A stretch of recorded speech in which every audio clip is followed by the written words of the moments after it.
A P4 on the grid, and he's got himself an early start, and there's contact. Neg is out. Ibrahim is taken out. Neg has actually survived. Oh, Keeply spun it. Keeply has half spun it, and into the crowd. Is a chaotic start to race 2 there. Inigo Anton in the groove as well, back in P4. Presley Martono leading the way.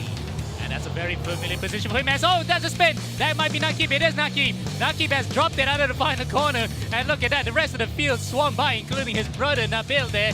What an absolutely shocking start. Look at that. That's brilliant racecraft from Ibrahim to actually hold on from the outside, trying to defend from Stefanko. Now, he's going to be a bit of a sitting duck because Stefanko and his teammate right behind him, Banky, also have DRS. He has to give up this for now. They've come out behind Presley Martono, but within 2 seconds, and he's on cold tyres, Martono, at the moment, so he could come under immediate pressure if Banky can. Well, it just depends how quickly those tyres can warm up.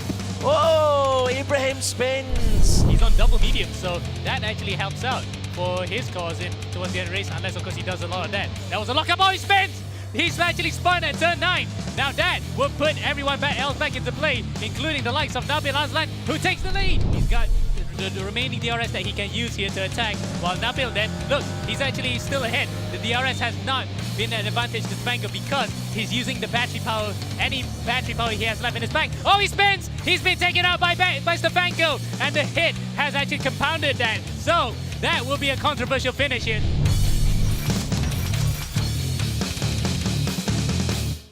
And we are underway. A nice first corner. Oh. And Inigo Anton. Is going to win his first race. We're running championships all throughout Asia Pacific. We need a premier championship with proper production, proper entry fees and prize money. And that's what E1 Championship is.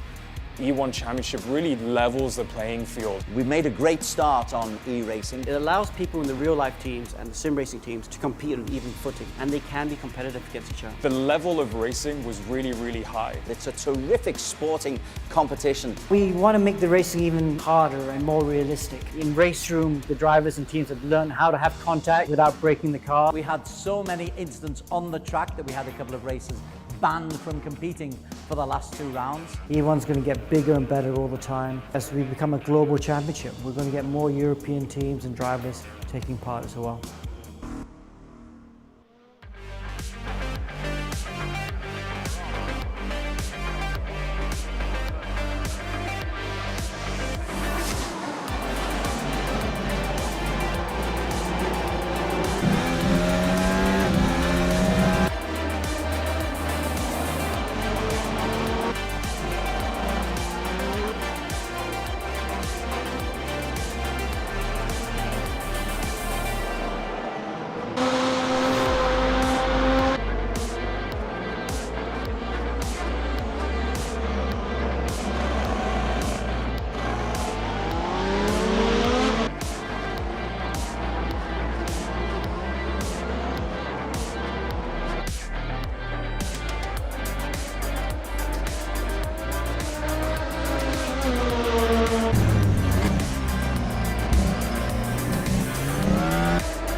his young compatriot Anton looking for a way around, but Axel knock-on. Let's just see it, some of his defensive work here. DRS is being utilised successfully or not.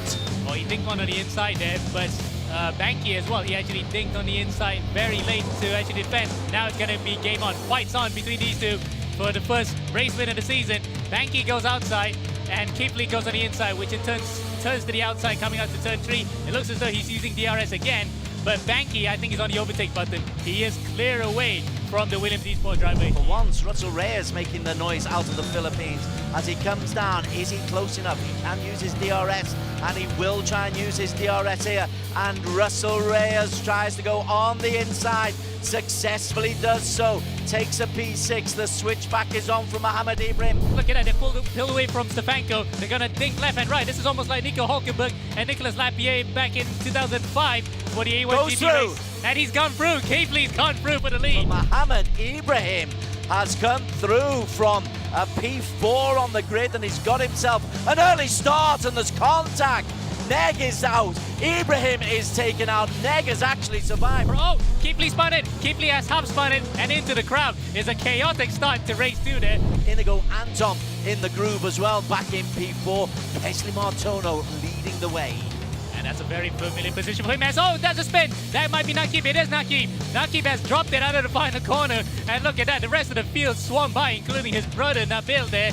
What an absolutely shocking start. Look at that. That's brilliant racecraft from Ibrahim to actually hold on from the outside, trying to defend from Stefanko. Now, he's going to be a bit of a sitting duck because Stefanko and his teammate right behind him, Banky, also have DRS. He has to give up this for now. They've come out behind Wesley Martono, but within 2 seconds, and he's on cold tyres, Martono, at the moment, so he could come under immediate pressure if Banky can. Well, it just depends how quickly those tyres can warm up. Oh, Ibrahim spins. He's on double medium, so that actually helps out for his cause towards the end of the race, unless, of course, he does a lot of that. That was a lockup. Oh, he spins! He's actually spun at turn 9. Now that will put everyone else back into play, including the likes of Nabil Aslan, who takes the lead. He's got the remaining DRS that he can use here to attack, while Nabil then, look, he's actually still ahead. The DRS has not been an advantage to Stefanko because he's using the battery power, any battery power he has left in his bank. Oh, he spins! He's been taken out by Stefanko, and the hit has actually compounded that. So that will be a controversial finish here.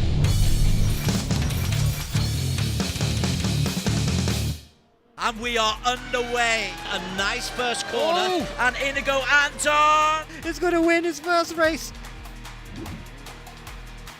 We're running championships all throughout Asia Pacific. We need a premier championship with proper production, proper entry fees and prize money. And that's what E1 Championship is.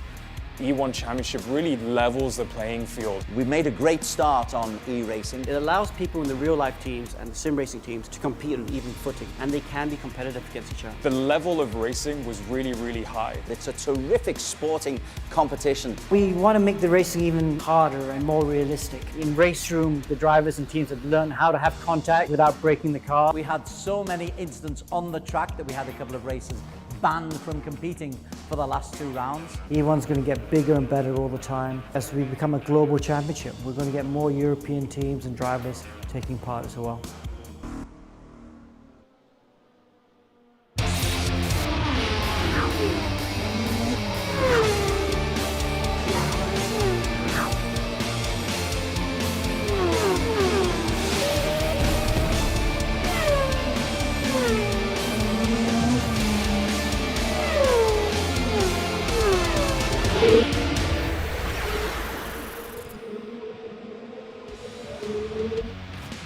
Hello and a warm welcome. Thanks for joining us here on E1 Championship 2022. This is race day 2. My name's Adrian Carruthers. Alongside me is the race director, the one and only Alex Young. And we're not the only ones sitting in the studio. No, in the commentary booth we have Des Corkhill and Ammo to keep us well informed during the course of the day's races, I should say, not just a single one.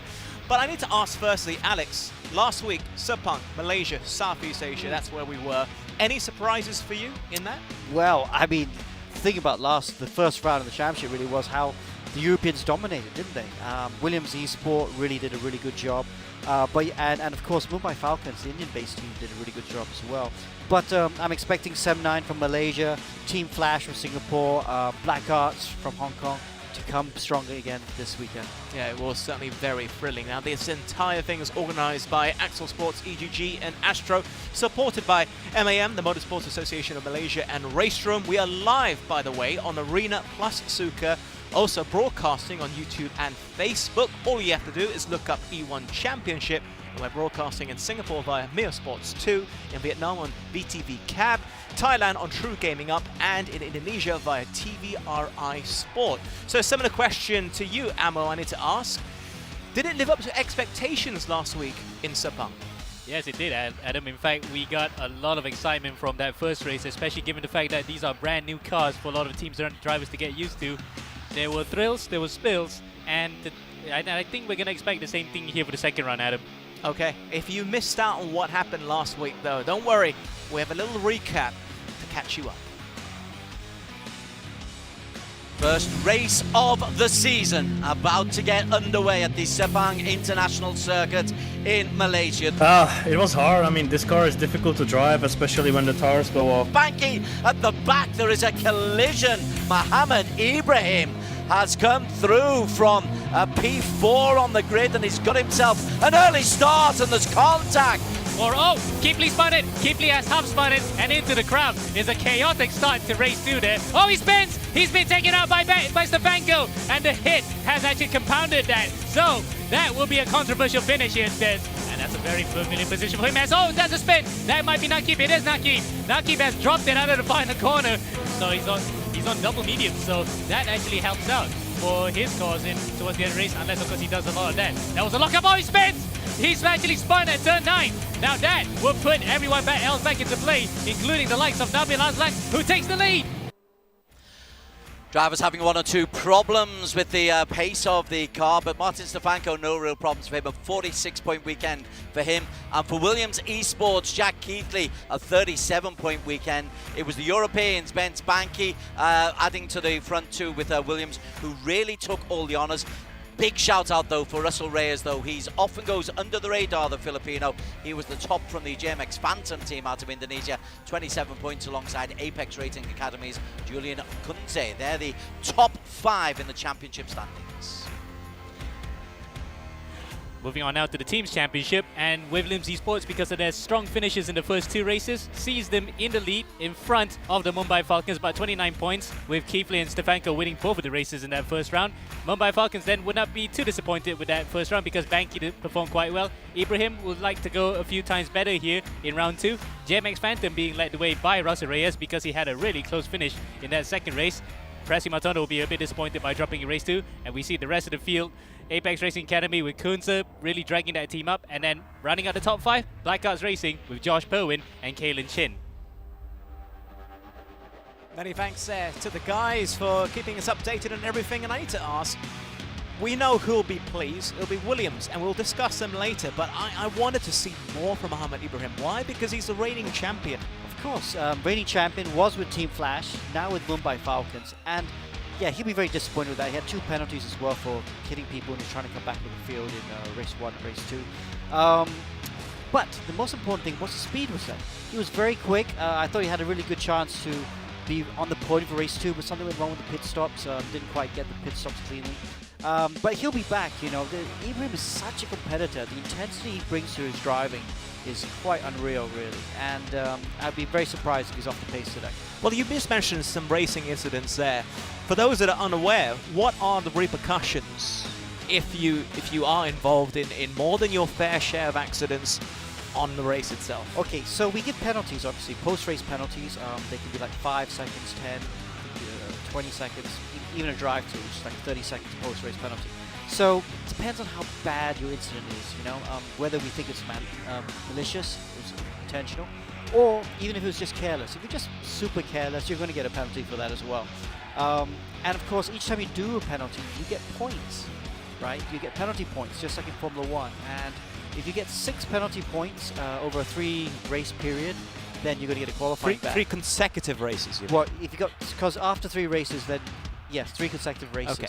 then you'll get a qualifying ban. So drivers will have to watch out this season. We have given qualifying bans before in E1 due to people exceeding the penalty points if they're just being a bit reckless, knocked a few cars off in the race. Well, you can see why I asked, because we're talking about Mohamed Ibrahim. You mentioned he was involved in some racing incidents last week. How careful does he have to be here today? Because he's already playing catch-up. Yeah, he's got 5 penalty points right now. So for this race, for the next 2 races, he has to be very careful. He has to be clean. And this is not a track. We'll talk about the track later, but TT Assen is a tight, twisty track, and it's very hard to do clean overtakes here. All right. Well, I can also say one thing that's going to be additional this week will be 1 new driver. So let's take a look at the drivers' profiles with Ammo and Des. Yeah, let's get things up and running with Team Flash, the defending team champions, Jimas Wilton and Mohammed Tasbi, both out of Singapore. They had a rough first week though, only 15 points accumulated between the two. Improvement required. Next up then is a team that also requires a bit of improvement after having quite, you can safely say, a shambolic first round. Is Black Cards Racing with Josh Perwin and Kaylin Chin. The Australian and the Singaporean will look to better their first round with a strong showing here at Assen. The Korean team from Safe House, well, they've got a Finn based in Singapore and Inigo Anton out of the Philippines. Again, they haven't fared perhaps as well as we want. Anton picking up 14 points last week. The young Filipino whiz kid, they'll be hoping to improve on that performance in round 2. Next up then, a team that's known for other esports tournaments, but not for this one. They're looking to add sim racing to their caliber of PUBG, LoL, and etc. with 2 familiar names, Nakib Aslan and Nabi Aslan, who have experience in the E1 Championship, who are looking to as well avenge a really disappointing first round. Out of Brunei, we've got the Apex E-Racing team. We've got 35-year-old Lance Lau. He's partnered by 28-year-old New Zealander Ben Seek. These guys are looking to break into the top 8. They're not genuine championship contenders, but they did get points last week. And this is the sister team, the Apex Racing Academy, who have Mohamed Zikri and Julian Kunze in their stable. Kunze really impressed, which is to be expected because he is such a affluent driver in RaceRoom. Alongside him, a rookie Zikri, who looks to be improving after his first round. Virtual Drivers TX3, a French team with a Romanian and a Swede racing for them. Mihai Neg picking up 17 points on race day 1. Christopher Hogfeldt, the Swede 26-year-old, he only picked up just 3 points. Again, improvement required. The second of the IRL teams, in real-life teams, Mumbai Falcons, based out of India, with an Indian driver who's the current E1 champion, Mohamed Ibrahim, alongside Ben Spanky, who was seriously impressive in that first round at Sepang. They'll be looking to do more the same here in round 2. Coming out of left field last week were JMX Panton out of Indonesia, 36 points combined. Presley Martono doing particularly well. Russell Reyes also picking up a podium, the 21-year-old for the Philippines. We don't often have him in the headlines. And out of growth in Oxfordshire in the UK, Williams Esports, the team to beat after round 1 and have 2 cool operators in the form of Jack Keefley and Martin Stefanko, who have gathered the 2 first wins of the season. They'll be looking to do more the same here at Assen. And representing the EGG network, it is Alex Nokom, 10-year-old from the Philippines. But he's got spirit, and a debut for Emily Jones, where number 16, 28-year-old from Australia. We'll hear more about her in a short while. Many thanks there to Des and Ammo. I need to expand a little bit further on Emily Jones, because every other driver, I got to see a little bit of them at least in Sepang. Emily Jones, brand new today. Ammo, you said to me that she's fast. Why? Why do you think she's fast? What has she done in the past to prove this? Well, look no further than what stat I'm about to give you there, here, Adam. She actually has won 2 races in the V8 Supercars Aussie League, the Premier Series, or they call it the V8 Scope Series. And in a field of more than 30 plus cars, she's won both of it. So it shows true quality on hand here. And I have no doubt about her doing the business here. Top 10 may be a good place to start, but you never know what she could actually turn up tonight. Maybe a race win, who knows? Is she your pick? Is she your secret dark horse pick today?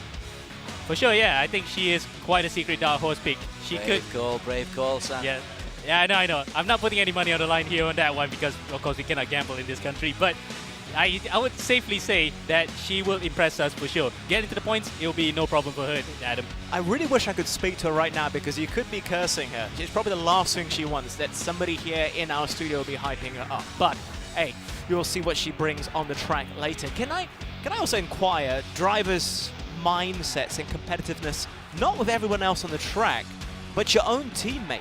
Like Mohamed Ibrahim and Ben Spanky. How competitive does it get between two individuals? How do you think it gets? They got to work together. I mean, especially on the rounds where it's open setup, they have to work together to try and get the best setup. So you do find that happening, and especially at the beginning of the season, I think they'll work together very well. But as the season develops, especially coming to a fixed setup round like today, I don't know how well they're going to work together. And Ibrahim has got feisty with his teammates before in the past. So when the pressure gets up, you can see that intra-team rivalry getting very strong indeed. Oh, it gets feisty, and that's the fun part about racing at times. Let's talk race formats. It's a free structured event, as it will be throughout the course of the entire season, so let's break it down. Alex, talk us through this. Okay, well, as per usual, qualifying 10 minutes, and you get points for the top 5. So pole position 5 points, that's really valuable. Now race 1 is set, the grid is set from qualifying, and it's only a 15-minute race, whereas race 2 is 30 minutes long, and it's a top 10 reverse grid. But because the second race is twice as long, you get same points for equal points for race 1 and race 2. And of course, fastest lap in each race, that's 2 points per race. All right, so it's 10 minutes, 50 minutes, and 30 minutes that we can enjoy throughout the course of the evening. As for the points accumulation, this is very important in terms of drop points, Alex. Yes, let's not forget, a couple teams struggled with bad rounds in round 1, so that'll be the drop round that they're going to use. Every team, every driver, shall I say, has to drop points from their lower scoring rounds in rounds 1 to 6. That's just pretty much to help, because it's an online competition. Sometimes you get disconnected, and it'd be a shame to lose the championship because of that. Just to stress, it's no drop points for the team championship, okay? Let's go back once again to Des and Ammo for today's track setup. Yeah, we are at the Cathedral of Motor Racing. This is a track that was originally built in the 20s. The modern circuit came in about 1955, so we're nearly 70 years with modernisation, of course. It's 4.5 kilometres, super fast and super slow corners. This is a racer's delight, and DRS could come into play here, Ammo. Indeed, and DRS will be coming to play when we look at the car that we're using for today, which is the, in fact, not just today, but for the whole championship. 3,000 USD. There is a lot on the line, to say the least. So I want to discuss a few things we've just shown on the screen. Firstly, the setup, the car setups. They're the same this week. Last week it was up to the individuals. How different are we going to be today, do you think? Do you have a preference for that? I like mixing it up. Some rounds open, some rounds fixed, because we do need to let the teams have an influence. And the teams that can do the setup the best, they'll tend to come before. Williams did that in round 1.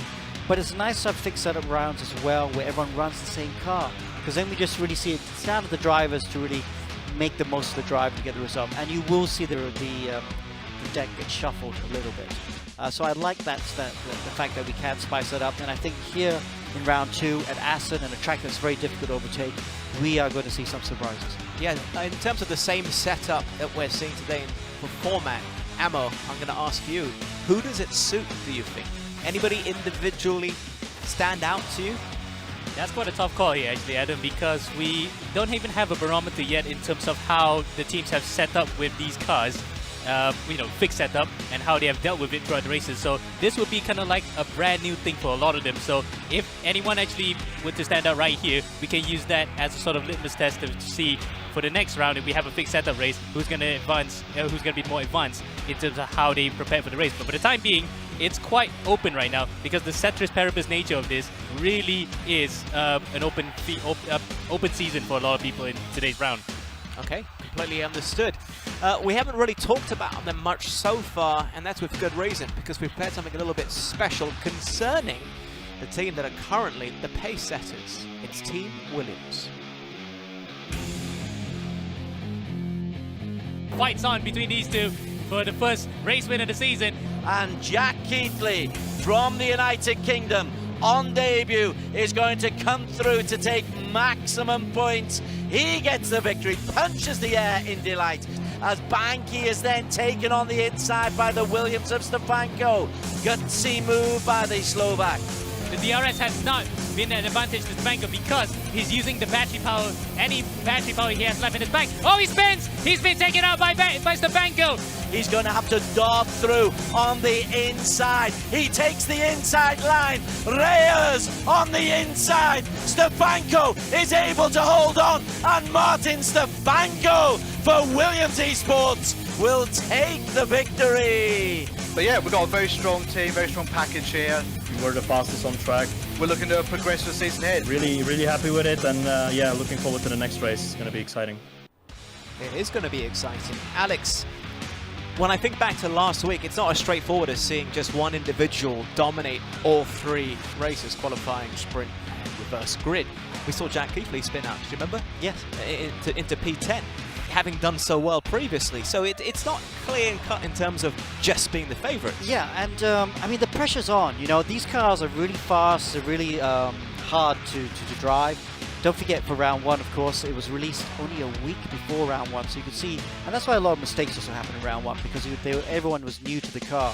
But it's great that we have all these drivers on kind of an even playing field. You know, had the car introduced on September 1st, and they'd have been working in all this time. So we should see improved performances, but the pressure is still there. You know, big prize pool, you know, you can make or break reputations, and you know, a lot of stuff is on the line. Yeah, and I also guess 7 races in total, Ammo, and Williams dominated the first round. Round 2, it's really crucial the other teams start to properly challenge. We don't want a runaway leader, do we?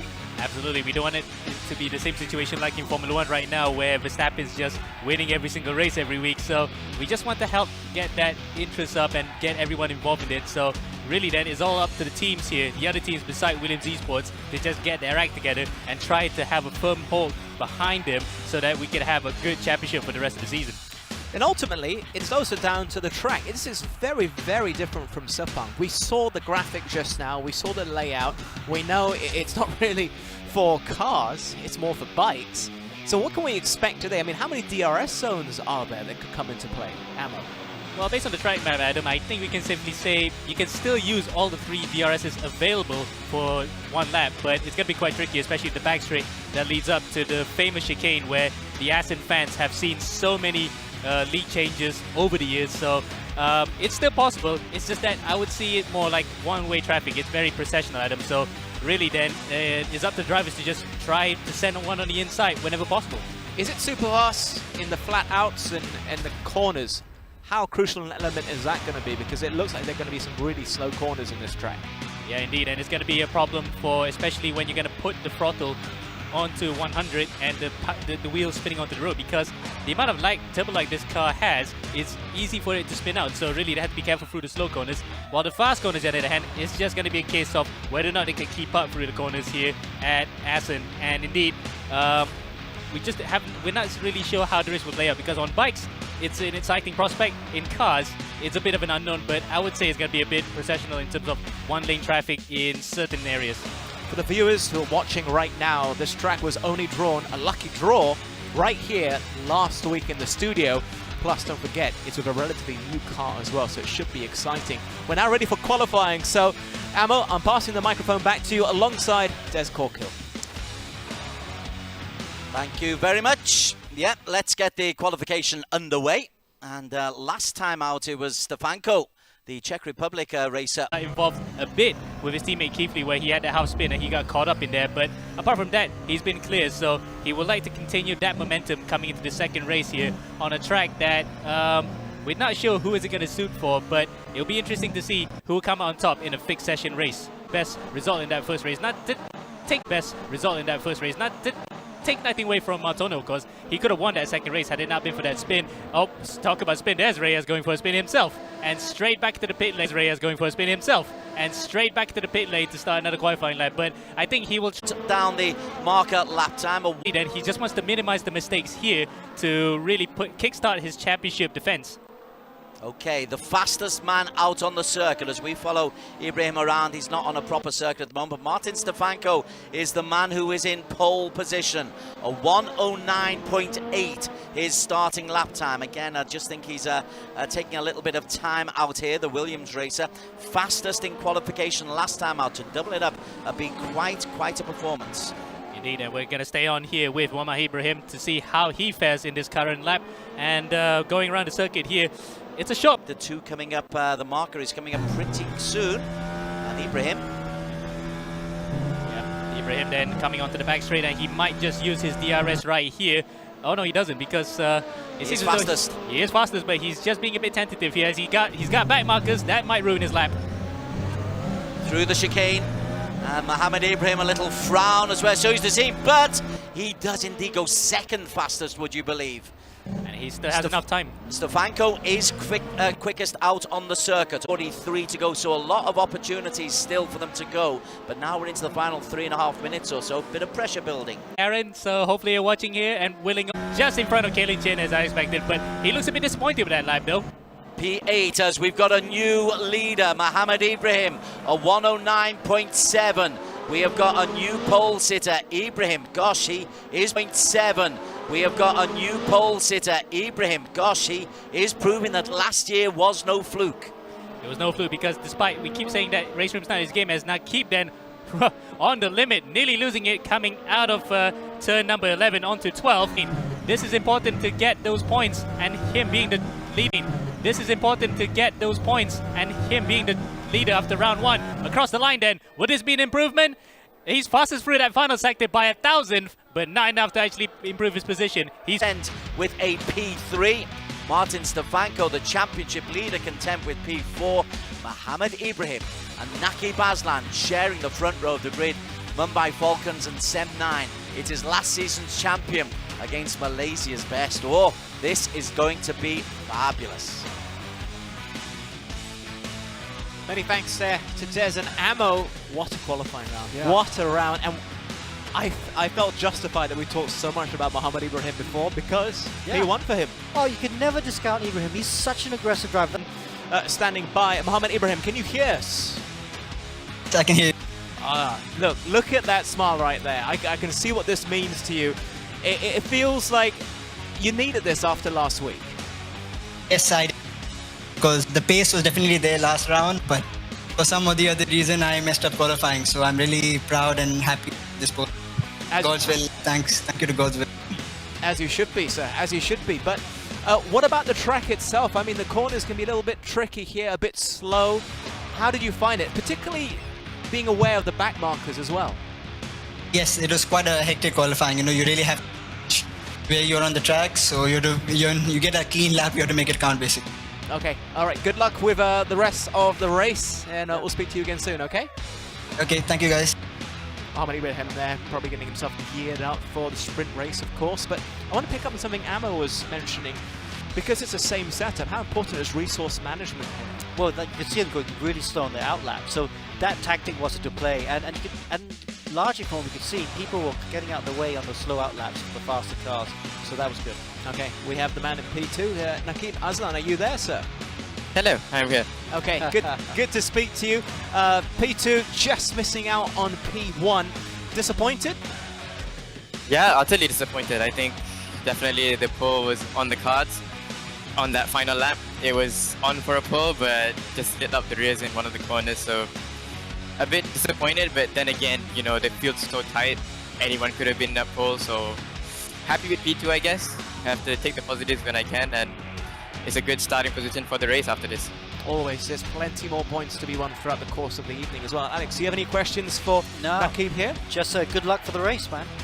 Thank you so much. Yeah. I have one final question though. How competitive is it between you and your brother? Because he's done quite well himself here. Yeah, I think leading into the weekend, he was looking a bit stronger, to be fair. Having more practice laps. Yeah, so I got the pressure on me. Got qualifying done with. So, but then again, you know, we're teammates, we're working together. We want to beat everyone else instead. So, main goal is to beat my team, but ultimately beat the entire field. Okay. Okay. Good luck with the races later on. Okay. Thank you so much.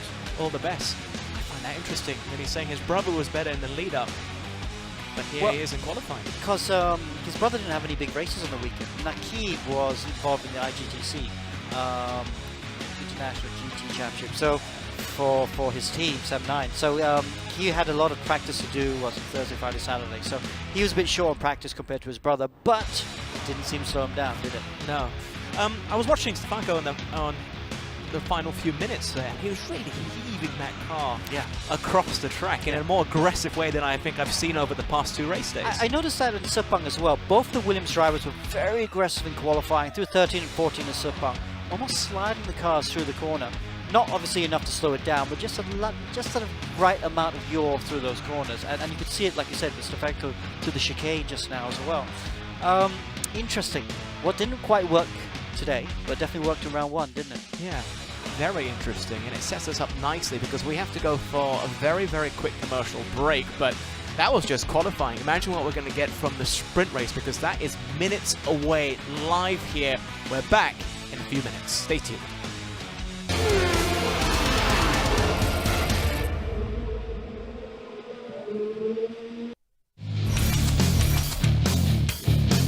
Anton is trying to get on the tail end of his young compatriot. Anton looking for a way around, but Axel Knockham, let's just see some of his defensive work here. DRS is being utilised successfully or not. Well, he dinked one on the inside there, but Banky as well, he actually dinked on the inside very late to actually defend. Now it's going to be game on. Fights on between these two for the first race win of the season. Banky goes outside, and Kipley goes on the inside, which in turns to the outside coming out to turn 3. It looks as though he's using DRS again, but Banky, I think, is on the overtake button. He is clear away from the Williams Esports driver. For once, Russell Reyes making the noise out of the Philippines as he comes down. Is he close enough? He can use his DRS, and he will try and use his DRS here. And Russell Reyes tries to go on the inside, successfully does so. Takes a P6. The switchback is on from Mohamed Ibrahim. Look at that, they pulled away from Stefanko. They're going to dink left and right. This is almost like Nico Hulkenberg and Nicolas Lapierre back in 2005 for the A1 GP race. And he's gone through. Kipley's gone through for the lead. Mohamed Ibrahim has come through from a P4 on the grid, and he's got himself an early start, and there's contact. Neg is out. Ibrahim is taken out. Neg has actually survived. Oh, Kipley spun it. Kipley has half spun it and into the crowd. It's a chaotic start to race 2 there. Inigo Anton in the groove as well, back in P4. Wesley Martono leading the way. And that's a very familiar position for him. Oh, that's a spin. That might be Nakib. It is Nakib. Nakib has dropped it out of the final corner. And look at that. The rest of the field swam by, including his brother Nabil there. What an absolutely shocking start. Look at that. That's brilliant racecraft from Ibrahim to actually hold on from the outside, trying to defend from Stefanko. Now, he's going to be a bit of a sitting duck because Stefanko and his teammate right behind him, Banky, also have DRS. He has to give up this for now. They've come out behind Wesley Martono, but within 2 seconds, and he's on cold tyres, Martono, at the moment, so he could come under immediate pressure if Banky can, well...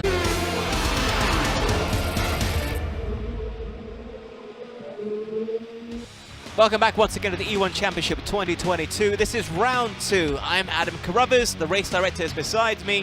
His name, of course, is Alex Young. Now, this entire event is organized by Axel Sports, EGG and Astro, supported by MAM. That's the Motorsports Association of Malaysia and RaceRoom. We are live, by the way, on Arena plus Suka. We're also broadcasting on YouTube and Facebook. All you have to do is look up E1 Championship.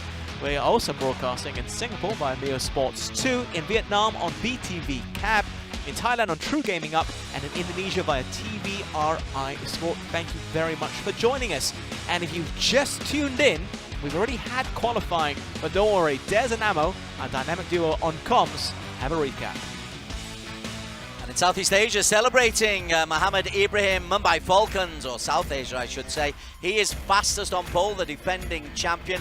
Nakib Aslan alongside him on the front row of the grid. Best results of the season for Nakib for the SEM 19. And then we have the Europeans, Bence Banky, the second Mumbai Falcons. The best of the Williams Esports team, Martin Stefanko, the championship leader in P4. Nabil Aslan, that's Nakib's brother, in P5 for SEM 9. Thanks, guys. We're waiting for the sprint race to start, so I'm going to try to throw in a few questions here. Firstly for you, Alex. What kind of racing are we going to expect today? How aggressive is it going to be? It's going to be a bit aggressive, I think. I mean, first few laps, I think, not too aggressive. But as the race wears on, it's going to get aggressive because there are a few drivers not in their position that we expected to be. So they're going to try and get their way to the front. The start's going to be crucial. You've got to get to turn 1 first or try and make some places.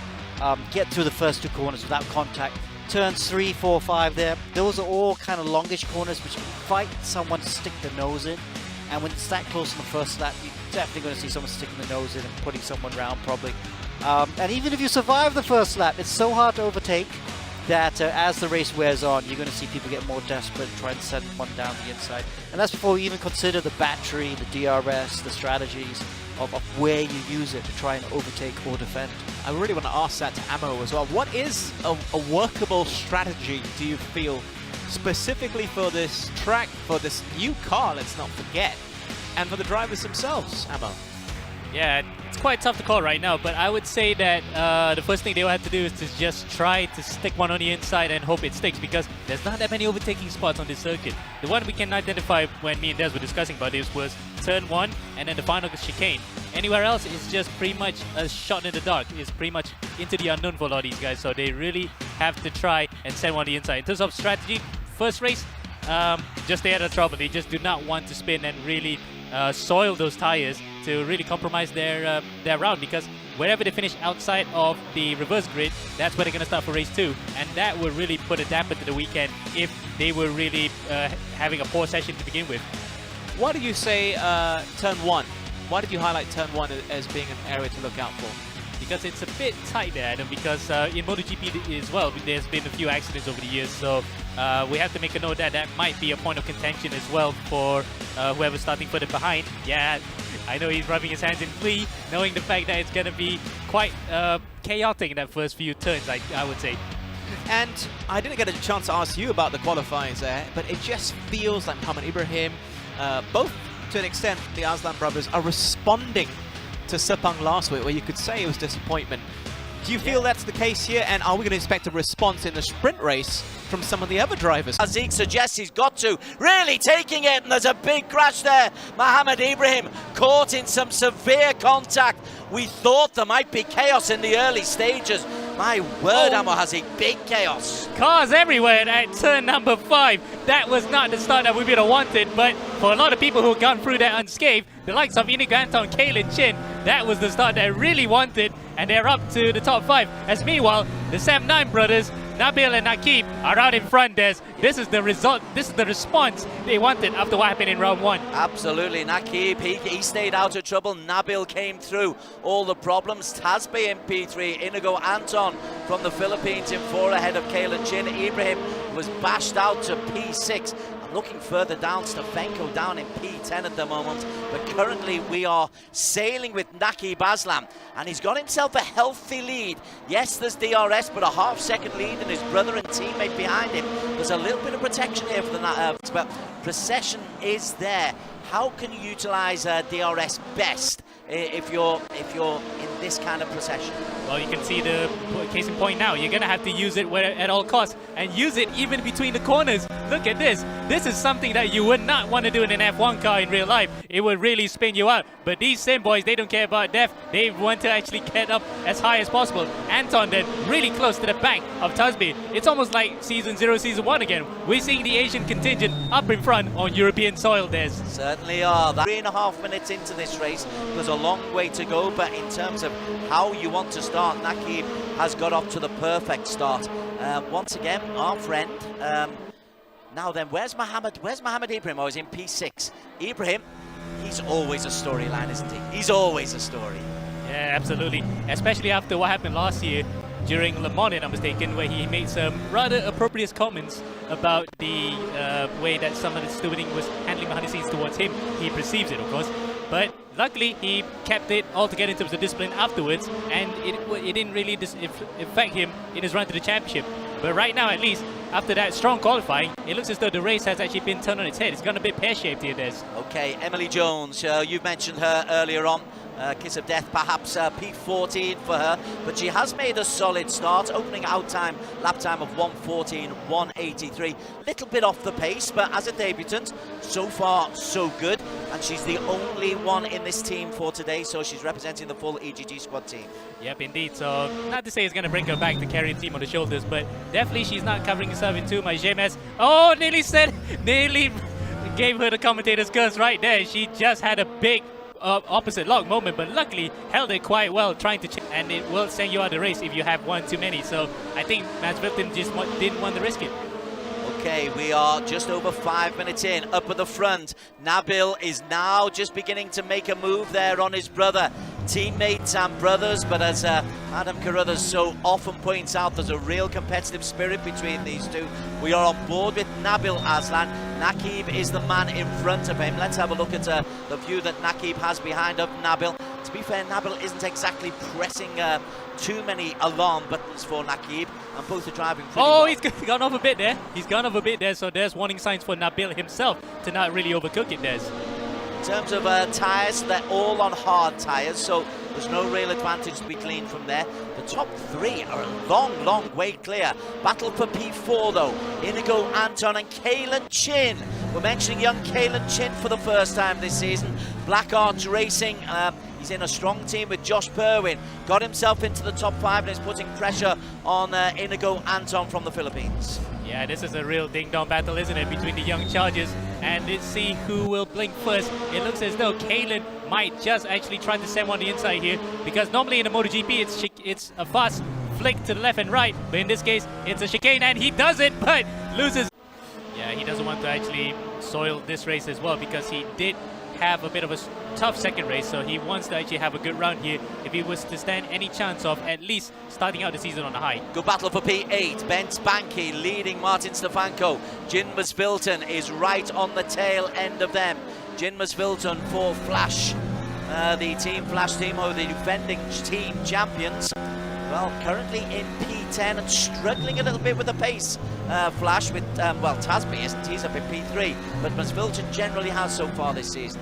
Yeah, well, this is only the third race of the season, mind you, so that's only just maybe a sign of things to come, we might safely say. Let's hope he doesn't really struggle throughout the season, because Team Flash really need both of the drivers to perform here if they were to stand any chance of defending their team's championship title. Back to the front. Okay, sorry, this is P5. Kalen Chin again tries to go around the outside of Inigo Anton. Anton is just able to hold on once again.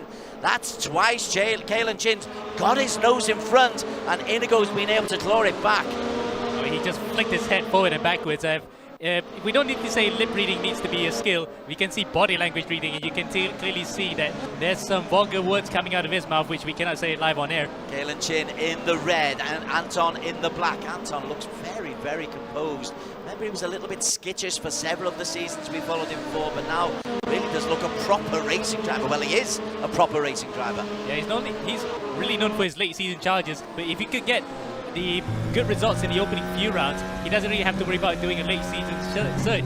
He could be right into the thick of it. But at the moment, at least this fifth place result will do him a lot of good. Okay, let's have a look back up to the front. We've rather ignored our race leader because Nakib Aslan is lapping very nicely. Absolutely, we just thought that, okay, maybe Caden might be biding his time here, but nope, he immediately goes for it. Third time of asking, finally gets it right. Ibrahim goes through us. Anton loses P4 down to P6. That is a costly half a lap for Inigo Anton from the second. Yeah, in fact, that was probably what took him by surprise, because Kalen just got him, and after that, he didn't have enough time to regroup. Ibrahim was also on his tail, and he's a little bit hopeless at the moment because he is the only one among that group of drivers that doesn't have DRS there. Okay, let's go down. Nakib is still leading, but Ben Spanky is under a little bit of pressure from Martin Stefanko for P8. Europeans having had so much, proverbially they didn't really shove it out of the way in the start of the race, so really then it's been plain sailing from here on out. But it looks as though Nabil may have actually gone off the boil slightly. He doesn't want to challenge his brother too hard. He just wants to settle for a good result at the moment, and he's got a big differential between him and the man in P3, Mohammed Tasby, the Team Flash racer in P3. We've rather ignored him. It's been a good drive from Tasby. We said at the start that Team Flash haven't really impressed. 15 points last week in the week for Jin Masvilton. Tasby was out of the points, but this is a good race from Mohammed Tasby. Yeah, absolutely. This will be, consolidating his really good start to the season in that first round. So he is just outside of that top 3 in the championship after round 1. But with the things that have gone on with the championship contenders, the championship contenders after round 1 after that first lap, this will put him right in the thick of it. Okay, let's move to P4. Our friend Mohamed Ibrahim again trying to make some headlines. This is Kalen Chin. He's putting under pressure here.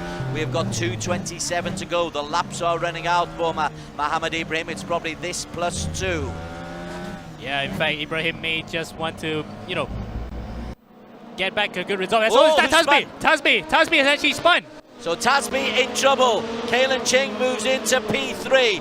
Mohamed Ibrahim in 4, and having just praised Mohamed Tasby, he is now back in P5. We'll return to that battle here between Kalen Chin and Mohamed Ibrahim, because Ibrahim is chasing a podium, we feel.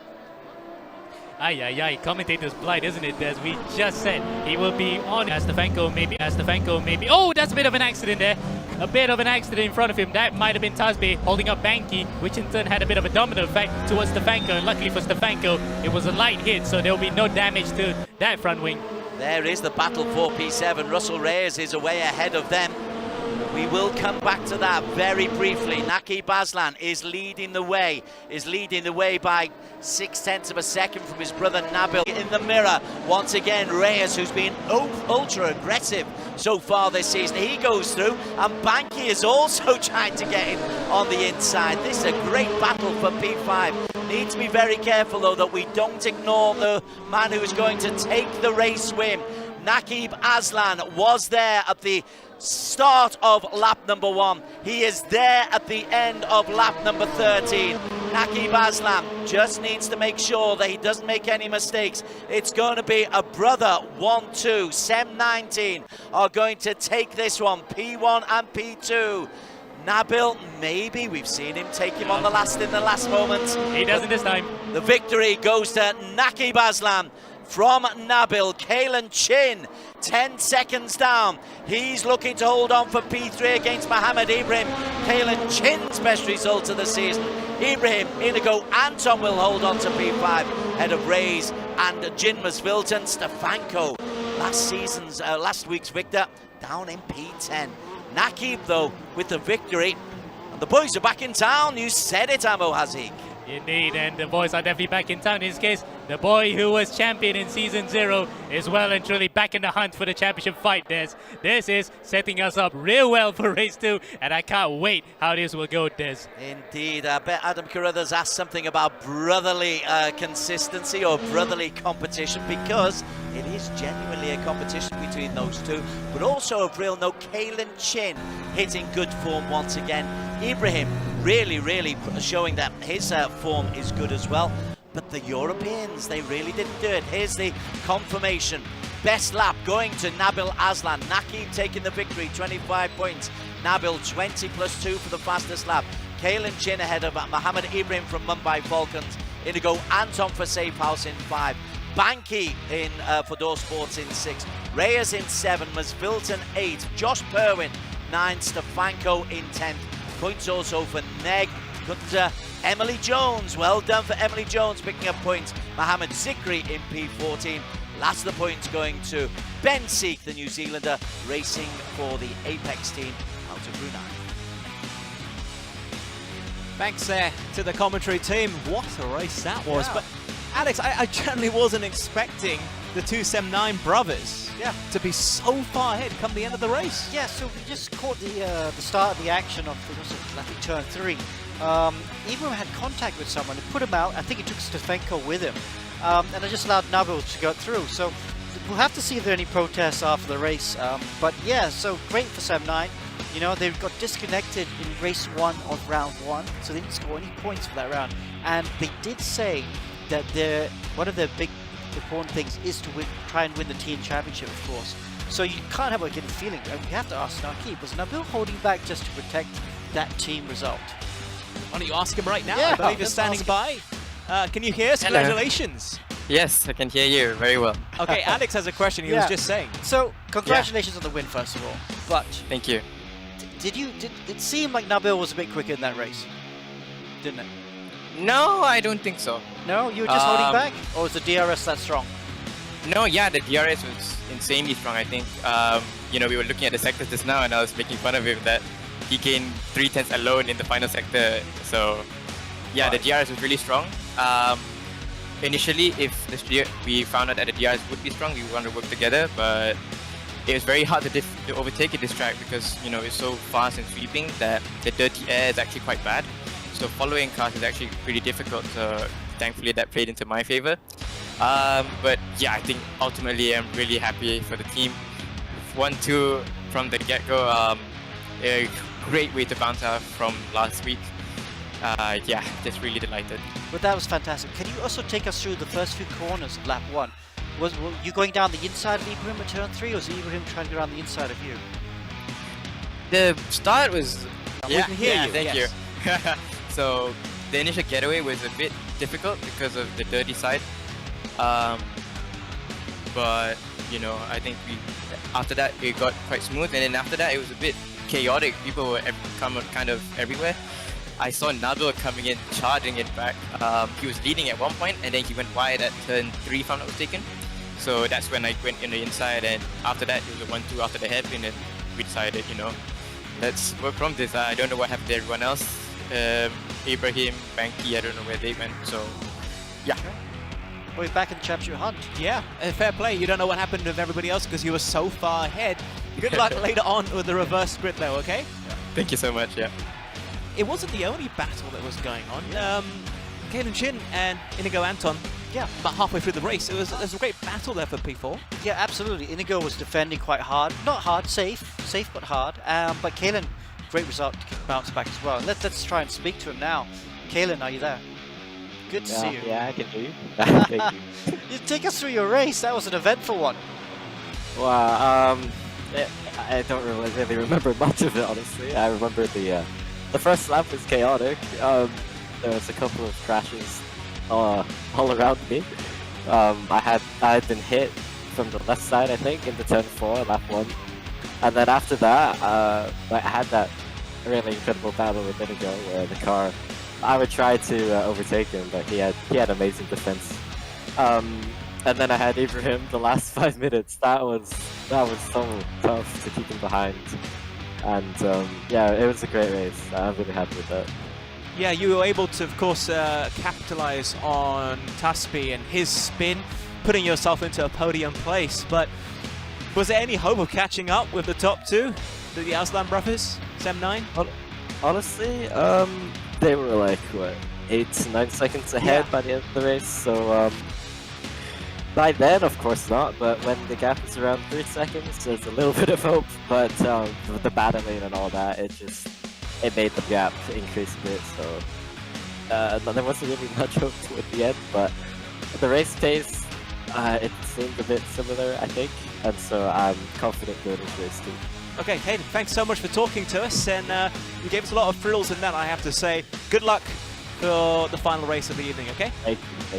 Awesome. I think it was a surprise package for me, at least. Yeah. Well, that's why the fixed setup was good, because I know talking to Black Arts after round 1, they really struggled to understand what to do with the setup of the car. So they actually used the default setup in round 1, and that's pretty much why they were so far off the pace. Now with the setup being fixed, they're back and very strong, at least in Kalen's hands. Okay, we're going to go for another commercial break, but don't worry, because when we return, we've just had a 15-minute race. How about a 30-minute race? How about a reverse grid race? Because that's coming up next.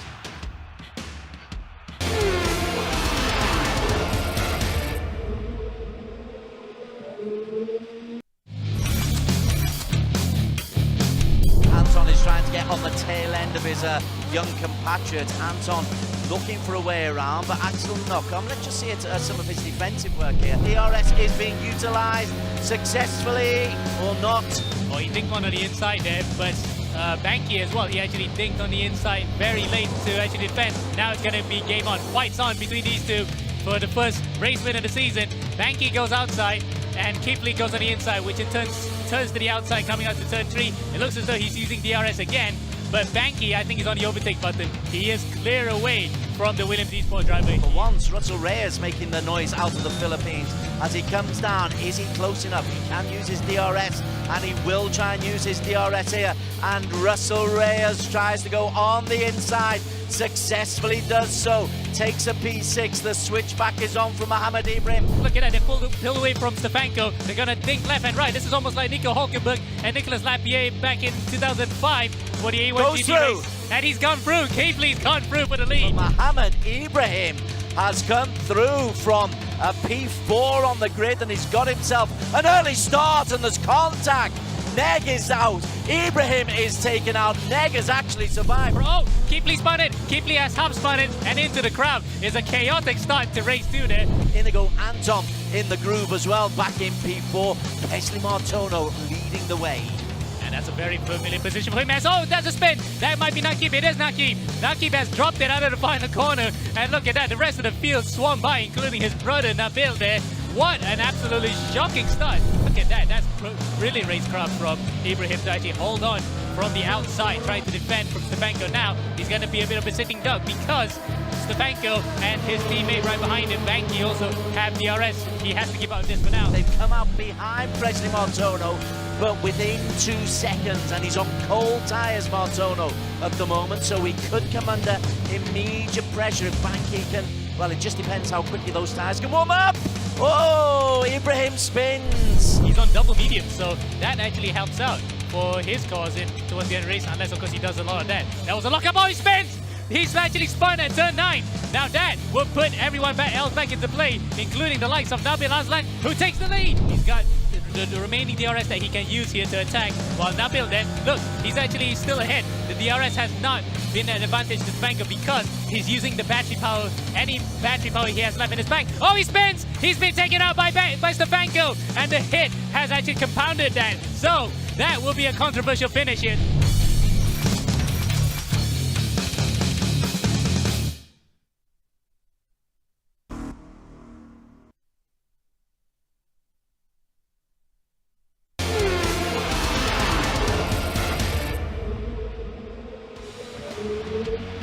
Welcome back once again to the E1 Championship 2022. This is round 2. I'm Adam Carruthers alongside the race director Alex Young. This entire event is organised by Axel Sports, EGG and Astro, supported by MAN, that's the Motorsports Association of Malaysia, and RaceRoom. We are live, by the way, on Arena Plus Suka, and also broadcasting on YouTube and Facebook. All you have to do is look up E1 Championship. We're also broadcasting to various parts of the region, in Singapore via Mio Sports 2, in Vietnam on VTV Cab, Thailand on True Gaming Up, and in Indonesia via TVRI Sport. Now we've had qualifying, we've had the sprint race, and in a few minutes, of course, we'll have the reverse grid. So before we cut to anything, here's a little recap of what happened early on alongside Des and Amma. Start of the race, Mohammed Ibrahim on pole position, but very, very quickly off pole position. Something dreadful happened to him. He's in P3 by then, so Nakib's already got past him, Ammo. Yes, indeed, and you can see there, Banky actually got taken out by Ibrahim. So Ibrahim actually got away pretty much unscathed, as you can see the rest of the field there in a bit of a chock-a-blocks at the back, while the drivers who went away scot-free were in their own race. Good battle between Inigo Anton in the black and Kalen Chin, the young Aussie out of Singapore. A lovely little switchback on the chicane by Inigo Anton, but Kalen would eventually have the last lap coming in P2 and P3. Yep, as you can see, this was not the move that got him the 3rd place, but it was, no, in fact it is. It was actually a brilliant move around the outside. Quite brave to hold on to it, as this is where also things unraveled for Tazmi. He dropped like a stone from what was a safe podium position. It certainly was. We'd been mentioning Mohammed Tazmi, so Kalen Chin benefiting. Mohammed Ibrahim, after that bad start where he crashed and dropped down as low as P7, he got himself back up into P4, was unable though to get onto the podium because these two, Nakib and Nabil Aslan, they raced away with it. 25 points for Nakib. Fastest lap for Nabil, the Sem9 team, who had connectivity problems in round 1 last week. Certainly no connectivity problems this week. And for Southeast Asia, Kalen Chin, Mohammed Ibrahim out of India for Mumbai Falcons, Inigo Anton, showing the Europeans that last week, Europeans, you've got racers this week. It's great to see. Absolutely. And the best of the Europeans, for that matter, was Banky himself after getting taken out by Ibrahim. retrospectively, managed to get him up to P6 in front of Reyes, Masvilton, Perwin, and a rather miffed, we can safely say, Stefanko in P10. Certainly can. The overall results after this, we've got Naki Baslan after his qualification in P4. He picks up 29 points for race number 1 in qualification. Nabil on 23, Ibrahim on 18. I'm just trying to see Stefanko, just 8 points. You know what? His place at the top of the leaderboard is in real jeopardy. What a sprint race. It is less than 2 minutes till the reverse grid, less than a minute now. Alex, just a really quick question. We finally saw what happened at the start of the race. Mohamed Ibrahim. Be quite interesting to see what Mumbai Falcons say about that, because there was contact to the two teammates, and if it was Ibrahim's fault, they're not going to protest it, are they? Because it's between two teammates, and of course Ibrahim's got 5 points already, so they can't afford any more penalties. Anyway, no time, they got to regroup. Race 2 starts now. Okay, let's pass you straight back over to Amo and Des for the reverse grid. It is a reverse grid race that we have got for you for race number 2. That means those who did particularly well start a lot further down. And on this congested Assen circuit, Amo, that's a problem or two. Yeah, in fact, we saw just now how you really have to send one on the inside to make it possible at turn 1, and the rest you have to really play it, you know, who blinks first, play chicken with the other driver, going around the outside with the RS. That's the only way possible that you overtake. So really then, one-way traffic for most of the circuit, but the bravest of the brave are the ones that rise to the top. Indeed. Jack Keithley, he's a guy who we didn't mention in the highlights because he was out of the race very, very early on. He'll be hoping that he has a good start and can pick up some useful points in race number 2. We've got about 45 seconds. What went wrong for Williams? I think it was that first corner melee. In fact, no, it wasn't first corner per se, it was the first light melee at turn 5 that really unraveled the race. Stefanko came out relatively unscathed that time, but he just really got blocked by the rest of the other drivers who were recovering from their spins, while Keithley maybe got shafted the worst out of that, requiring a pit stop and really just wrecked his race. But even qualification didn't go well for them. Right, race number 2. We are 20 seconds away from the start of race number 2. Looking forward to this one. Amo Hazik alongside myself, Des Corkill, in the commentary box for you. We're looking around the TT Circuit at Assen. We are 8 seconds away from the start. Williams and the other Europeans have got an awful lot to catch up on. 30-minute race. When the red lights go off, we will be underway. Martin Stefanko is the man who is on pole position. So it's a long hold. Stefanko gets off to a slowish start, and Josh Perwin has made a move. Masvilton has also made a move, and there's more contact behind. Again, Mohamed Ibrahim, as 2 racers go flying off on the outside. Mohamed Ibrahim, he was involved as well, but Martin Stefanko, he's got himself into P2. It's Jin Masvilton, though, for Team Flash, who's got himself into P1 Ammo. Well, Jin actually punched his way through between Josh Perwin and Stefanko to take the lead of the race into turn 1. So that was the start that he really wanted, an absolutely dream start. Now, can he hold on to it? That's going to be for the rest of the race to unravel. As further behind, we saw just now, there was somebody spinning. Now Keep gets knocked off into the gravel. So that's one guy punting him off. It looked like Julian Kunze, I think. Kunze's punted him off. The rest of the field there streamed by. Look, no front wing. That actually is a front wing off Nakib's wagon. Nakib Aslan is in big, big trouble. There is a scheduled pit stop, but he is going to have to go in very, very early. His whole race strategy goes out. You look at him bottom right, the race winner in race number 1. You've just got to stay out of trouble. It's such a congested circuit, particularly as you called it, corner 1 and 2 and the chicane at the end of lap number 1, which is just where we've gone past now. But Nakib Aslan in big trouble. Masvilton loses the lead to Martin Stefanko. Williams are back playing hard. Yes, but Masvilton then tries to play even harder. He switches back onto the inside. This is what the circuit was designed for MotoGP, to have multiple overtakes in a few corners. They're still on it. They're still side by side coming out of turn 5. And now, who's going to be the bravest into the chicane? Is it Masvilton or is it Stefanko? We can't really tell, Des, until they come to that. Here comes the chicane, and Masvilton has to hold back then. Stefanko then regains the lead. Masvilton did indeed hold back. I think that was a pretty sensible move because Bence Banky is waiting right behind them. So Banky is currently in P3. Now then, we didn't mention Jack Keithley an awful lot in race number 1 because He wasn't anywhere to be seen. He's made a steady start. He's got himself in P4, but he's about a second and a half, a second and 3/4 down on a podium place. Yeah, he's going to have to actually buck it up here for this second race because no points in that first race, of course, for him. Even when he went onto the soft tires to get that fastest lap, it didn't really work out for him. So really then this second race is the only opportunity that he has in this round to gain back some points. Okay, there's a battle going on in the battle for P7. Presley Martono has just got the better of Julian Kunze, as Nabil Aslan is also there as well. Good use of DRS, the Apex Racing Academy Brunei racer. Kunze has dropped down from P6 to P8. And Presley Martono, who did really well last week for JMX Phantom, he's got himself up into P6. Yeah, especially in that second race, in that first round there's for Presley. He could have been on the podium or in fact even winning the race had he got his strategy right. Remember, we had word that he was on the wrong tires on the pit stop, so really it was compromised. Now he probably learned from that. He will try to do better here in front of Nabil, so a lot of drivers behind him wanted to take his position. He just needs to keep calm in this first few laps, get into the rhythm and go into the pit stops, trying to get stay in front of these guys. Okay, we're delighted to say Axel Knockham, who missed race number 1, is back with us for race number 2. He's down in P11, the 10-year-old, under pressure from Kalen Chin. Kalen Chin is right there. Mohammed Ibrahim is behind them. Ibrahim has had a tough old time, but Axel Knockham, we keep mentioning, he's only 10 years of age. You're looking in bottom left of your screen.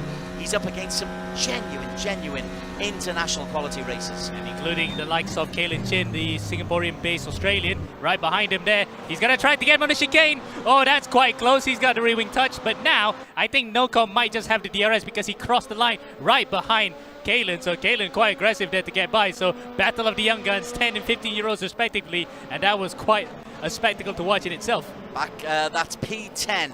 I can tell you, up at the front, Martin Stefanko.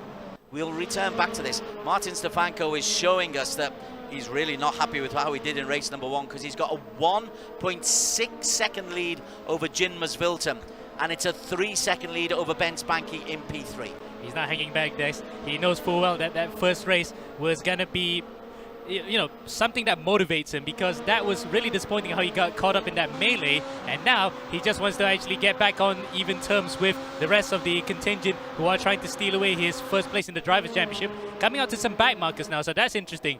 That might just be a sign of things to come, because when the pit stops are shuffling about, it's about 30 seconds in the pit lane here, that will actually bring them into traffic like we see right now. That's one of the TX3 guys, gets out of the way sensibly, and look at that, no histrionics whatsoever, but it might not be the same case for the other drivers. Okay, let's have a look at Jack Keithley. Keithley is up on the tail of Ben Spanky, looking much better for Williams. They look far more in control. They learned a lot of lessons in the sprint 15-minute race, and now in this longer 30-minute race, they're in P1 and P4 of Williams Esport. And we can go to P8 right now, because I think I just saw an overtake from Emily Jones on Julian Kunze. So she got one over him. That was actually a move that we sadly missed on, but we did see, as you can see now, up to P8 in this reverse grid race. Well, she is actually quite competitive, isn't she, Des? Absolutely. Emily Jones has a little look in the rear mirror to see what pressure she is going to come under. She's got Presley Martono 2 seconds ahead of her, but her focus very much on Julian Kunze, the German.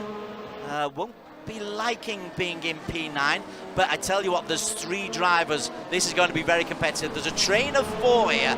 Let's go to the tail of that train of 4. Mohammed Ibrahim, he's got Kalen Chin, Julian Kunze and Emily Jones in front of him. There's going to be some racing going on amongst this 4. Indeed, and who has the DRS here? I don't think none of them are on DRS. Kalen's on the inside, Kunze on the outside, which becomes inside after this. That might not be on. That is actually quite brave for all 3 of them to go side by side here. Kalen around the outside again through turn number 17. That's his favorite spot. A very sweet 17 corner as well, and he takes 9th place, but it's not over yet. The other 2 behind him have DRS. Julian Kunze, oh look at that, they are 3 abreast and there's a lot of contact there, and it was Kunze who was moved out by Kalen Chin and Mohammed Ibrahim. Ibrahim, you've got to love his aggression.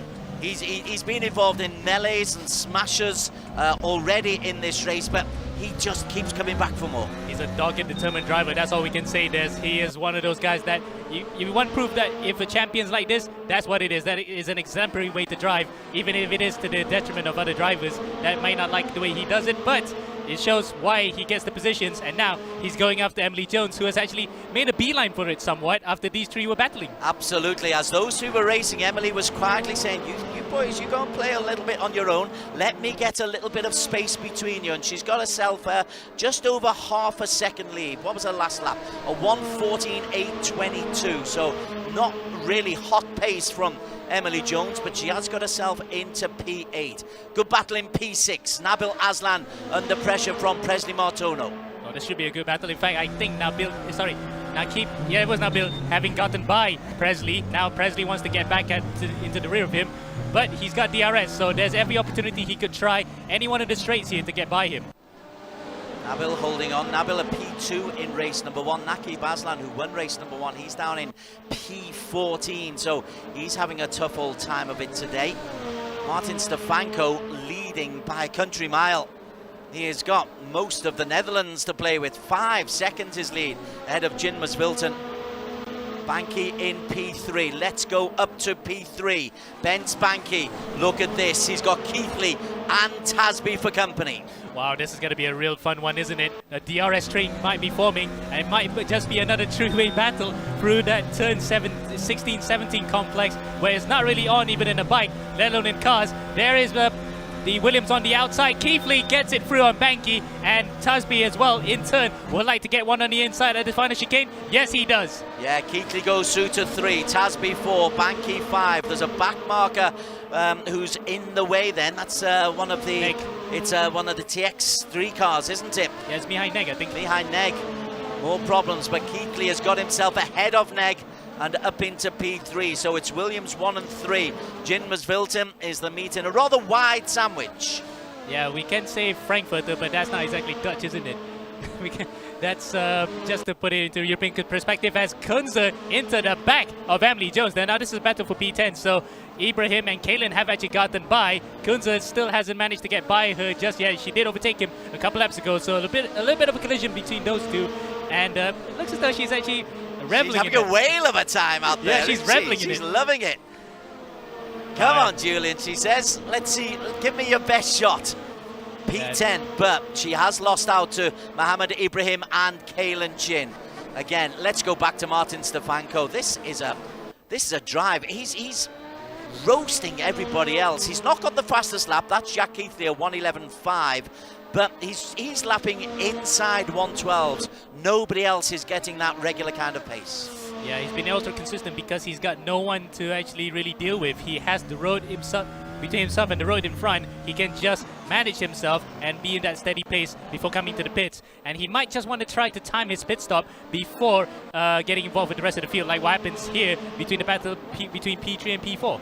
Yeah, this is the battle for P3. Jack Keithley under pressure for Mohammed Tasby. Tasby, I think, has got DRS on Keithley. Keithley looks a little bit tense, bottom left of your screen. Tasby looking very cool, calm and calculating. Is he about to make a move here?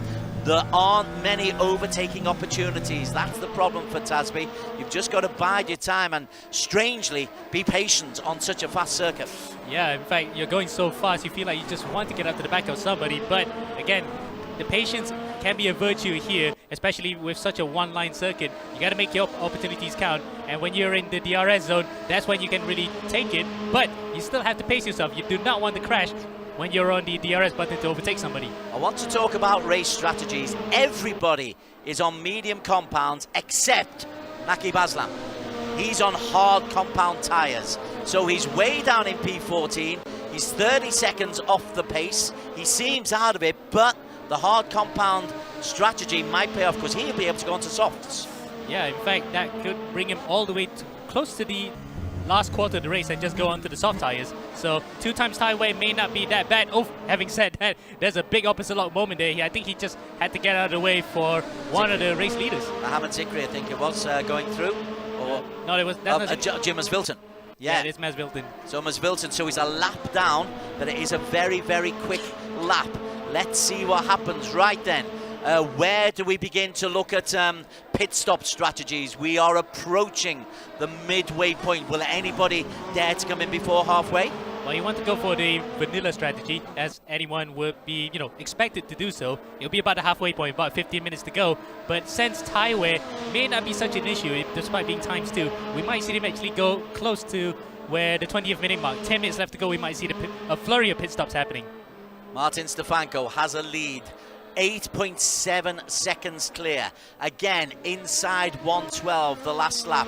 He really is setting some really fast metronomic times, and the championship leader coming into this round looks like he's going to repair the damage that was done him on race number 1.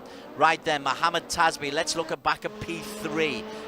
Jack Keithley has got Mohammed Tasby kind of for company, and he's got Jinmas Filter within his sights as well, as Tasby just has a little bit of a wobble. This could become an interesting battle for P2. Absolutely, and I want to say this right now, red gloves rule, because that is the motto that Keithley goes by, because he's a fan of late IndyCar driver called Greg Moore. That's why he chose number 99 for his car, and he definitely wants to go one better here. Well, IndyCar at that time didn't race in the Netherlands until 2007 in Assen, incidentally, so Keithley might want to go even better than his hero, Greg Moore. Good stato work there, Stato Amohasi. Splendid stuff. He's right on the back there of Jinmasville to make a move on the inside. We may well have a new P2. Indeed we do. Jack Keithley makes it a Williams 1-2 and then is able to just hold on. Just.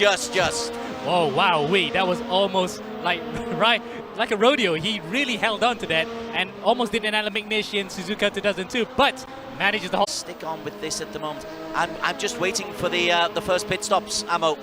And we are now at the halfway mark, or 30 seconds away from it. And this is where it could get very interesting. You've got to be really quick in, really quick out. Will anyone gamble for soft tyres? That might be a tough one, isn't it, Des? I think if you want to go for softs, you want to actually go for the fastest lap. But if you are really thinking of trying for a championship and for this race, it might be mediums. So, yeah, no pit stops just about yet. We're at the halfway point, but at the moment at least, I think they're going to go for that target I did say earlier, which is around 10 minutes left to go, unless, of course, you are Ben Spanky, who pits in at the halfway mark. Yeah, first pit stop is Ben Spanky. So this is the first of many. Yeah, he's followed in by 1, 2, 3. Banky is in. Emily Jones is in. Axel Knockham is in. It's a quick pit stop for Banky. So Stefanko, he stayed out. Let's just have a look at Ben Spanky, as Stefanko is by a long way the race win. Really would be a surprise if Stefanko doesn't take his second victory of the season. Yeah, that'll be the first repeat winner. In fact, he is in now, so that's just beyond the halfway point. Drive-through penalty. That keeps the pitted yet. Exactly, that's my point. Kalen Chin, he's the new race leader. Has he been in? Clearly not. He's making these medium compounds last just as much as he possibly can. Had a podium in race number 1, the Black Arts Racing young Aussie. And is looking pretty solid. His lead is over Stefanko, 7 seconds. But Stefanko has pitted, Kalen Chin hasn't. Yeah, so Stefanko's leading the way in terms of drivers who have pitted in front of Banky. So that's the net race lead for Stefanko, unless, of course, Kalen has an absolutely blinding last sector to come into his in-lap, which I highly doubt it, because Stefanko's only about 7 seconds behind him anyway. So where's he going to drop in relation to that? We'll have to wait and see until he comes out of the pits. So there is Kalen Chin going into the pits. Our new race leader, or our renewed race leader, is Martin Stefanko for Williams Esports. Ahead of Ben Spanky, ahead of Jack Keithley. That's going to be a fascinating one. So Stefanko, as we come into the final 12.5 minutes, this is his race to lose, round number 2 of the season. Behind him, Ben Spanky is in 2. What about Jack Keithley? Jack Keithley is the man in P3. So where did Keithley lose his time on Ben Spanky? I think it's probably to the outlap, because Banky actually had, also the fact that Banky was the first to pit, so he has fresh tyres initially to push, and his outlap was enough to get him in front of Keithley, but Keithley was third before the pit stops anyway, so really the net loss was probably due to pitting a bit later on more worn tyres. So right now, his best finishing position at the moment, at least, is P3 to defend from a fast-charging Mohammed Tasby. There is Keithley, P3, Williams Esports. Ben Spanky is 6 seconds clear of him, and Keithley himself is 3 seconds clear, pushing the limits there of Mohammed Tasby. Actually, The battle for P5, Nabil and Jin Masviltin. Nabil Aslan for 7-9, podium in race number 1. Now, everyone who's made the change has been on medium compound, and they've stayed on medium compound. I'm really keen to see what Nakib and Axel Nocom do. Yeah, in fact, Nocom's on the hard tyres here, and he has pitted, so Nakib somehow, out of all of that, is the net guy to lose the most positions because he hasn't pitted yet, and once he comes in for his pit stop, he'll be out of the points by technicality. Well, there is Nakib. Yet to pit. And he moves out of the way, is it? Looks like he was moving out of the way for Kunze. Kunze's still right up to the back of him. But it looks as though this race, unless of course there's a major calamity that happens to the other 11 drivers in front of him, is not going to be finishing in the points. Let's just briefly move to the Philippines. Not a good race number 2 for Inigo Anton, down in P16 and under pressure from Russell Reyes as well. So the GMX Phantom of Russell Reyes trying to at least try to get a small number of points. Again, drops down. This is the battle for P17, no points, and Inigo, frustrating day once again for Safe House. Yeah, it looks as though he can chuck these 2 runs in the pit and try to regroup for the next round, wherever it's going to be from the Caesar Salad Bowl that we get the races from. But yeah, it's really strange to see where the pace has gone for some of the drivers, including the likes of Inigo Anton, who we tip to be at least in championship contention. Stefanko, a 1:11.714. He also has the fastest lap of 1:11.489, faster than Jack Keithley. So Williams are back with a vengeance. Mohammed Ibrahim, he's also making a bit of a play as well. He's back in P7. Yep, where's the racing going on? Nakib. Nakib's still out there. Yeah, he's still out there. And he's behind Axel Nocom, who just got overtaken by Emily Jones. So it was a battle between the 2 EGG cars. But Nocom's on the harder tyres, and this is going to be a like-for-like battle in terms of tyres, but not for speed. Nakib might try to send one around the outside at 17. Nope, the tyres were not with him that time. Axel Nocom, 10 years of age. He's currently got P11. Battle for P3. Let's move our focus up to the podium places. Jack Keithley coming under just a little bit of pressure, perhaps from Mohammed Tasbi from Team Flash.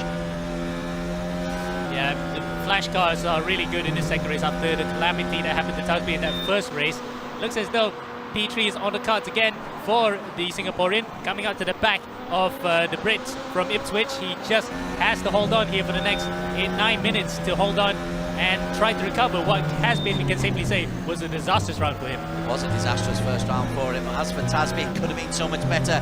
He had that podium, but his mistake cost him at least 4, possibly even 5 places.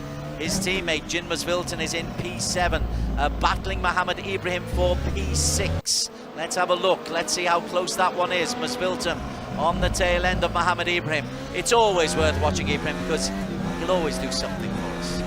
Yeah, it just might be one for the highlight reel, but I think for the moment, for the time being at least, he's the one that actually is streaking away and robbing us of that highlight reel because he's on the DRS, stretching away from Masvilton, and now sets his sights on Nabil Aslan. That could be a real tasty battle. I've got to go back to P3 because Keithley and Tasbi, they are really having a good battle between them.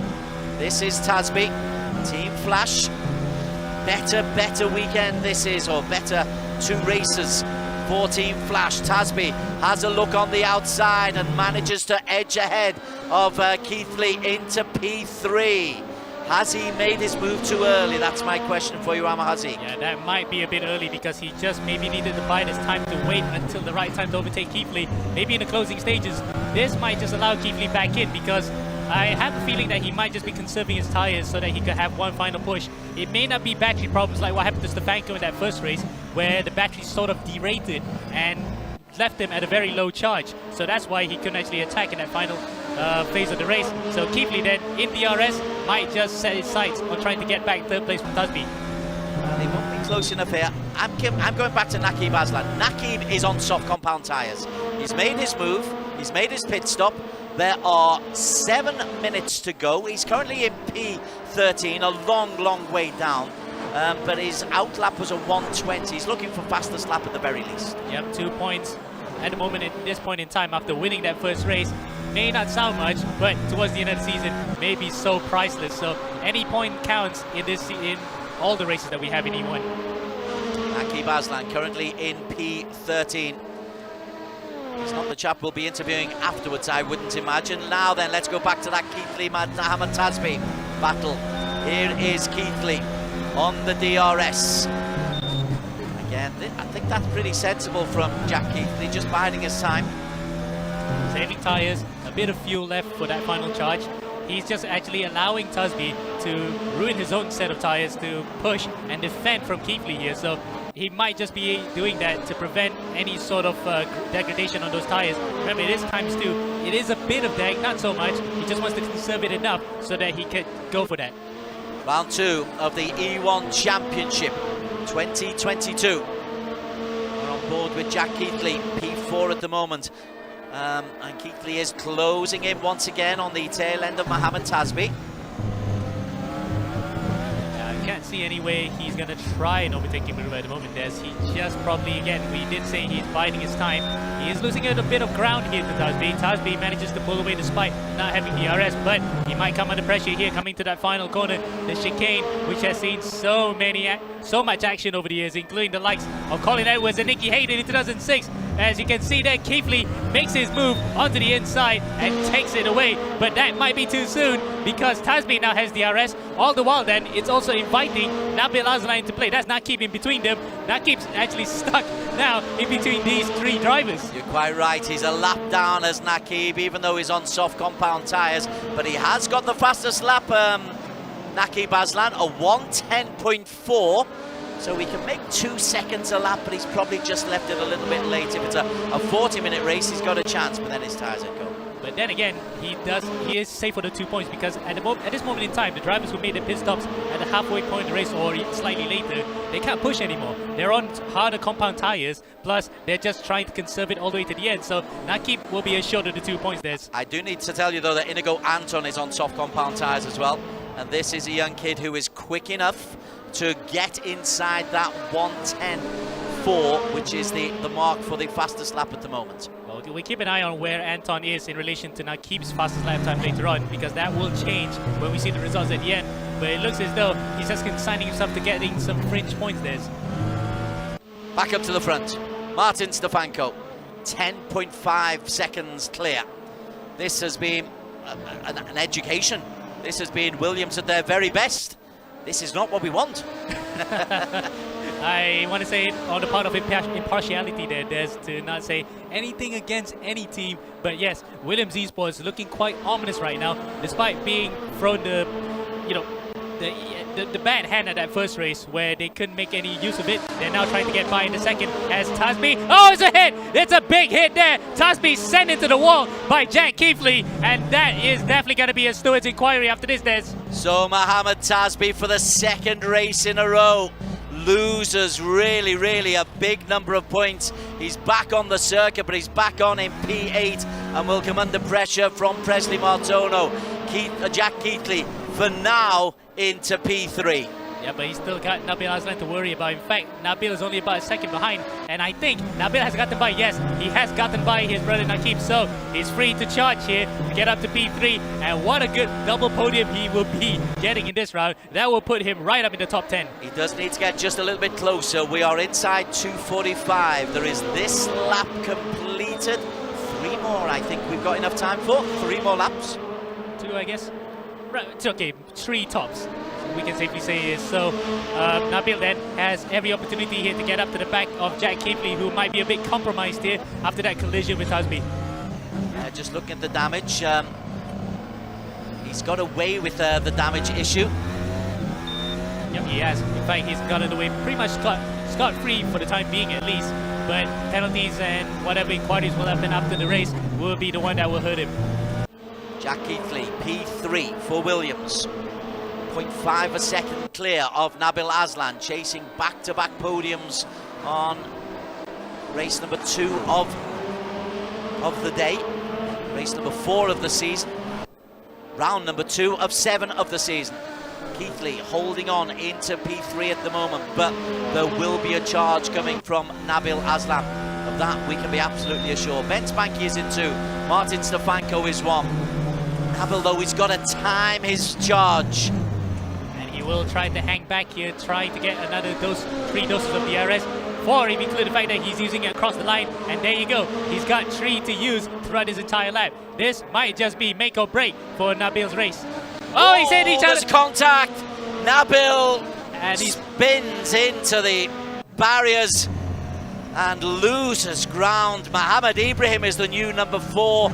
Nabil drops down to P6 and Keithley again comes in to contact. I think that was it. That was probably not Keithley's fault that time because Nabil was behind. He just touched the rear wing of Keithley's car and was just out of control into the barriers.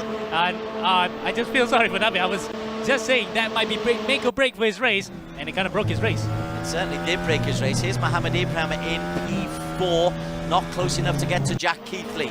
45 seconds remaining. So much going on, but we've got to refocus on Martin Stefanko. This has been a top drive from Stefanko. This coming into the final lap. And the lead, 11.5 seconds from Ben Spanky. A serene outing here in Assen. He was just wishing this race happened in the first race as well, to be honest. But he's not going to complain about it now because most of his championship rivals are right behind him. And I think at this rate, he will still be in the lead of the championship come the end of round 2, Des. Yeah, it's certainly looking that way.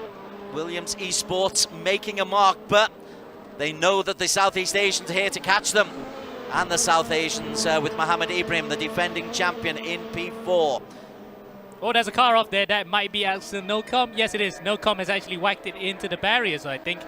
So that's a real shame to end his race into the kitty litter. But we're watching Stefanko now, showing us an absolute exhibition of a race. Controlled it from start to finish, Des. Yeah, here is Martin Stefanko coming home for his 2nd race win of the season. Both of them on race number 2. And the Czech racer marking the cards of just about everybody. Martin Stefanko serenely crosses the line.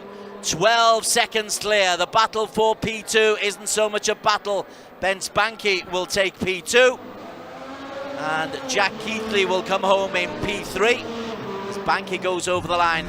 There is Keithley ahead of Mohammed Ibrahim in P4. Masvilton has to be content in P5.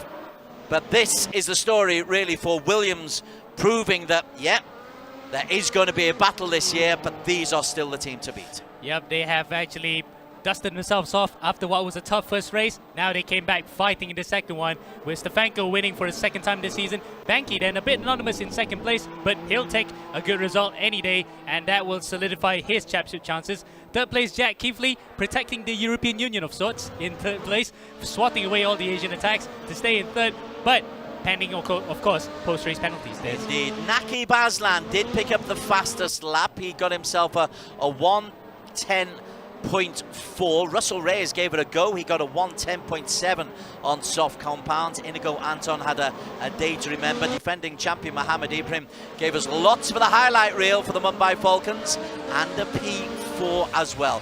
Here's confirmation of the race results. Stefanko, Banky, Keithley subject to an inquiry, we suspect. Ibrahim, Masvilton, Kalen Ching, good day for Kalen Chin and Black Arts Racing. Martono's JMX Phantom in 7.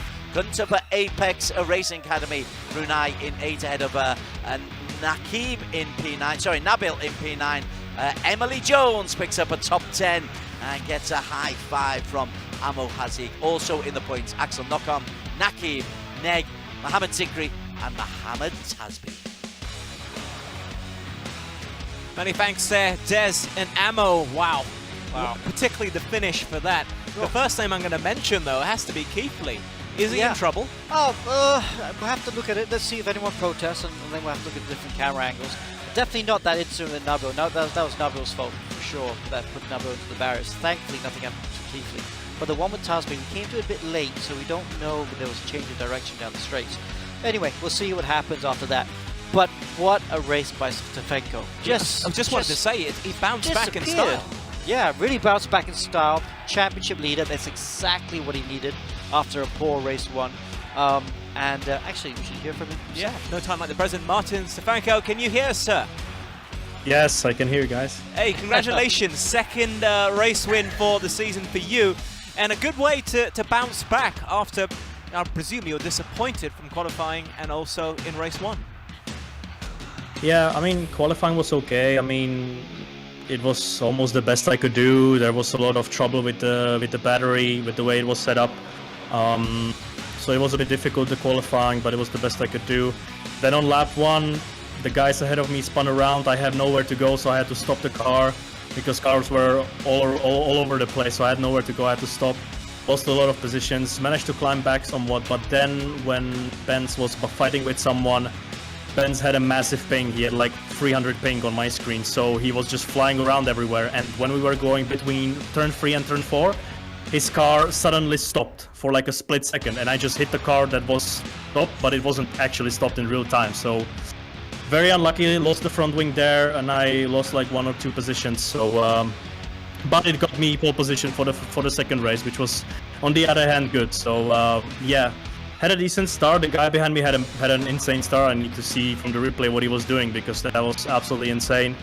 But I managed to get past him, and then it was just about building a gap and being consistent. We had a good strategy. We knew what we were going to do. So yeah, it was just about being consistent, which is not easy. When you're at front, it's a bit more stressful than chasing someone. You know, when you have to bring the car home, it can sometimes be more stressful. So yeah, it definitely wasn't easy the second race, but yeah, it was good. The pace was mega. Consistency was there, you know, it was just everything came together in the second race, and I'm glad it happened because the first race was really unlucky. We had nothing I could have done there. So yeah, very happy, and yeah, looking forward to the next one. This car is amazing to drive, to be honest. Awesome. I need to ask the pit stop strategy. I was curious to see how not just you, but all the drivers were going to approach it throughout the course of the race. Was that your initial plan when you started? I mean, what was the logic behind it? Yeah, I mean, we had a planned strategy beforehand. We knew what we were going to do exactly depending on the fuel and the tire wear.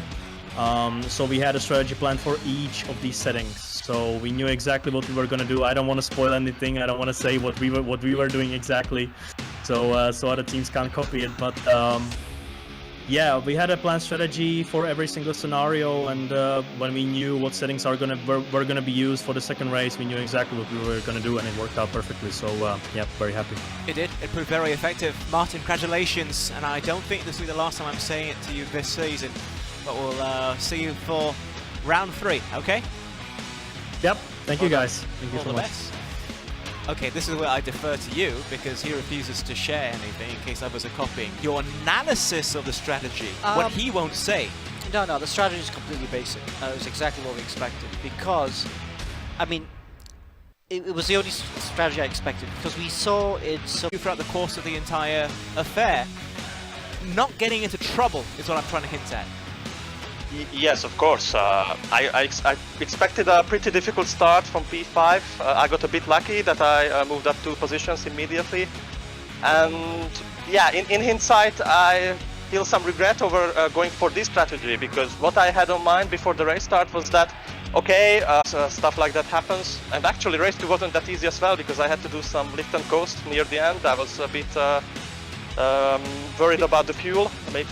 But eventually With his defensive work here, DRS is being utilised successfully or not. Well, he dinked one on the inside there, but Banky as well. He actually dinked on the inside very late to actually defend. Now it's going to be game on. Fights on between these two for the first race win of the season. Banky goes outside and Kipley goes on the inside, which in turns to the outside coming out to turn 3. It looks as though he's using DRS again. But Banky, I think, is on the overtake button. He is clear away from the Williams Esports driver. For once, Russell Reyes making the noise out of the Philippines. As he comes down, is he close enough? He can use his DRS, and he will try and use his DRS here. And Russell Reyes tries to go on the inside, successfully does so. Takes a P6, the switchback is on from Mohamed Ibrahim. Look at that, they pulled away from Stefanko. They're gonna dink left and right. This is almost like Nico Hulkenberg and Nicolas Lapierre back in 2005 for the A1 Goes GP through. race. And he's gone through. Kipley's gone through for the lead. Mohamed Ibrahim has come through from a P4 on the grid, and he's got himself an early start, and there's contact Neg is out. Ibrahim is taken out. Neg has actually survived. Oh, Keefly spun it. Keefly has half spun it, and into the crowd is a chaotic start to race 2 there. Inigo Anton in the groove as well, back in P4. Pesley Martono leading the way. And that's a very familiar position for him. Oh, that's a spin. That might be Nakib. It is Nakib. Nakib has dropped it out of the final corner. And look at that. The rest of the field swam by, including his brother Nabil there. What an absolutely shocking start. Look at that. That's brilliant racecraft from Ibrahim to actually hold on from the outside, trying to defend from Stefanko. Now, he's going to be a bit of a sitting duck because Stefanko and his teammate right behind him, Banky, also have DRS. He has to give up this for now. They've come out behind Presley Martono, but within 2 seconds, and he's on cold tyres, Martono, at the moment, so he could come under immediate pressure if Banky can. Well, it just depends how quickly those tyres can warm up. Oh, Ibrahim spins. He's on double medium, so that actually helps out for his cause towards the end of the race, unless, of course, he does a lot of that. That was a lockup. Oh, he spins! He's actually spun at turn 9. Now that will put everyone else back into play, including the likes of Nabil Aslan, who takes the lead. He's got the remaining DRS that he can use here to attack, while Nabil then, look, he's actually still ahead. The DRS has not been an advantage to Stefanko because he's using the battery power, any battery power he has left in his bank. Oh, he spins! He's been taken out by Stefanko, and the hit has actually compounded that. So, that will be a controversial finish here.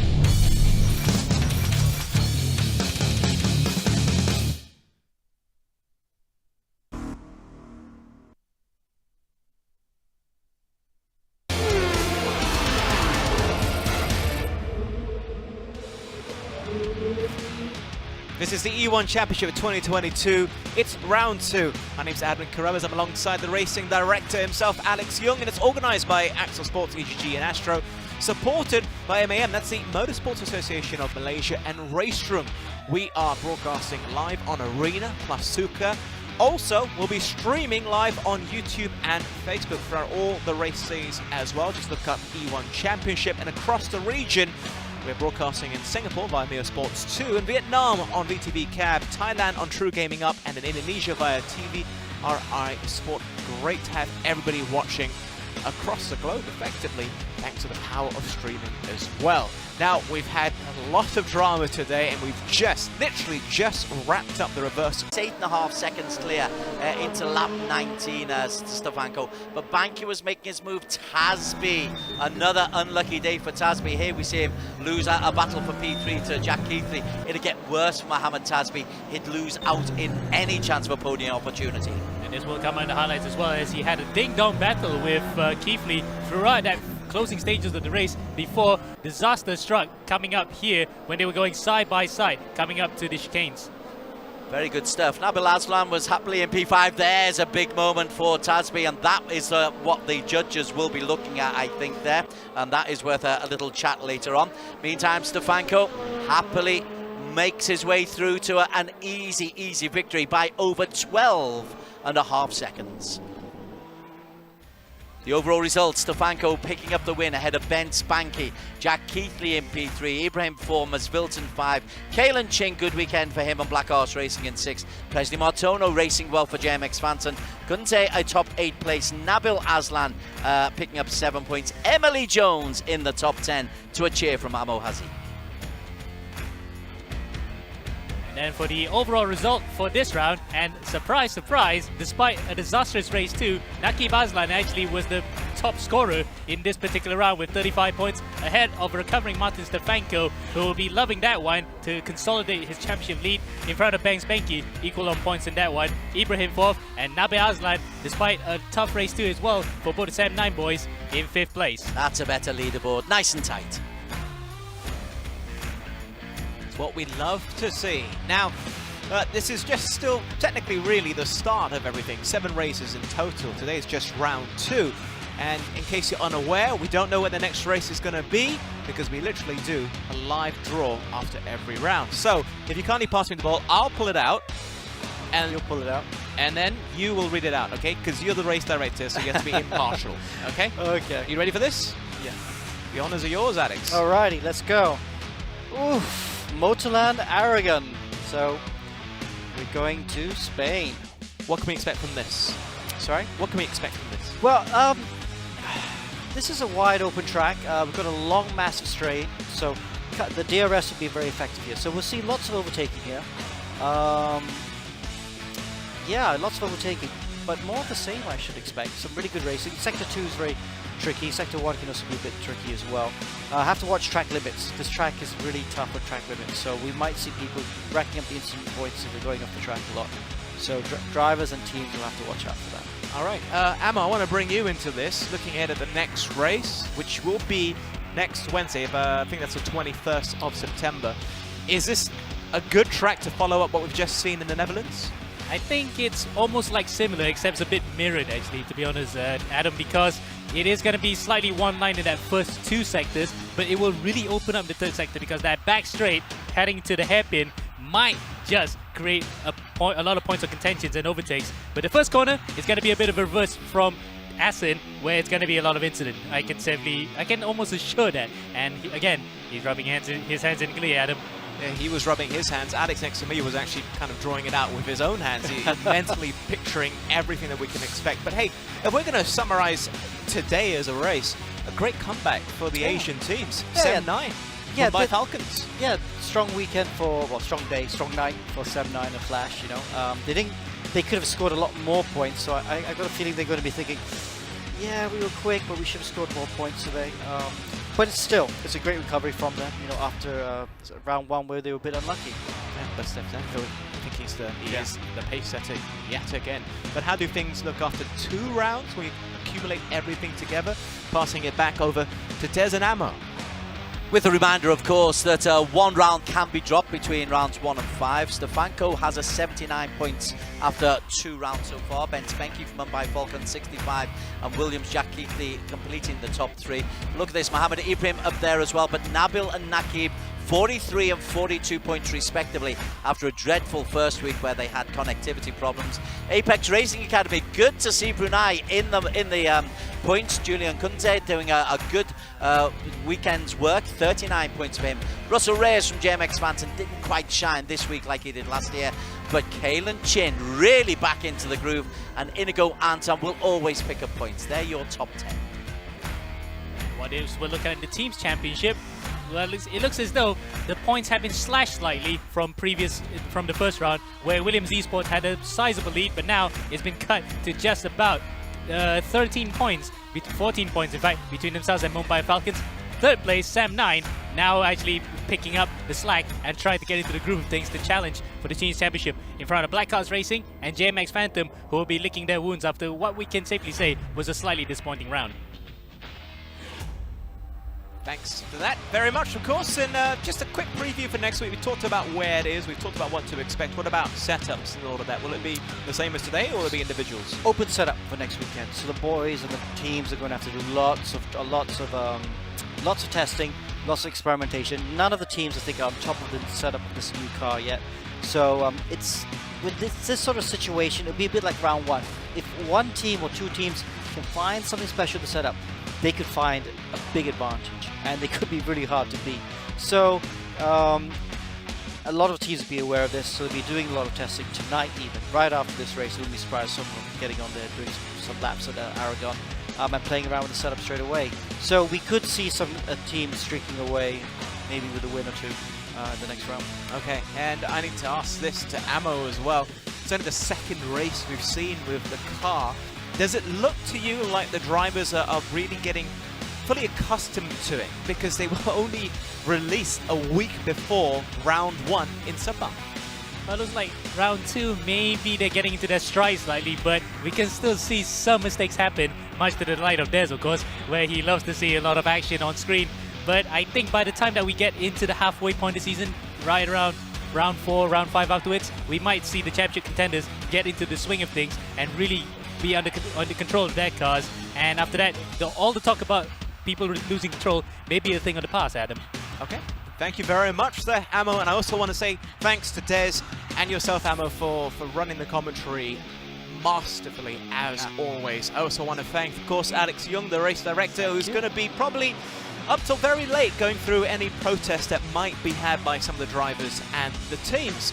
And in case you're wondering, round 3, not very far away, so get yourselves ready for it. All the updates for this, by the way, will be posted on Facebook and Instagram, so give us a follow there. If you want to recap the race yourself, you can head on over to, say, YouTube, look up E1 Championship. That's what I've been doing for the past couple of days myself.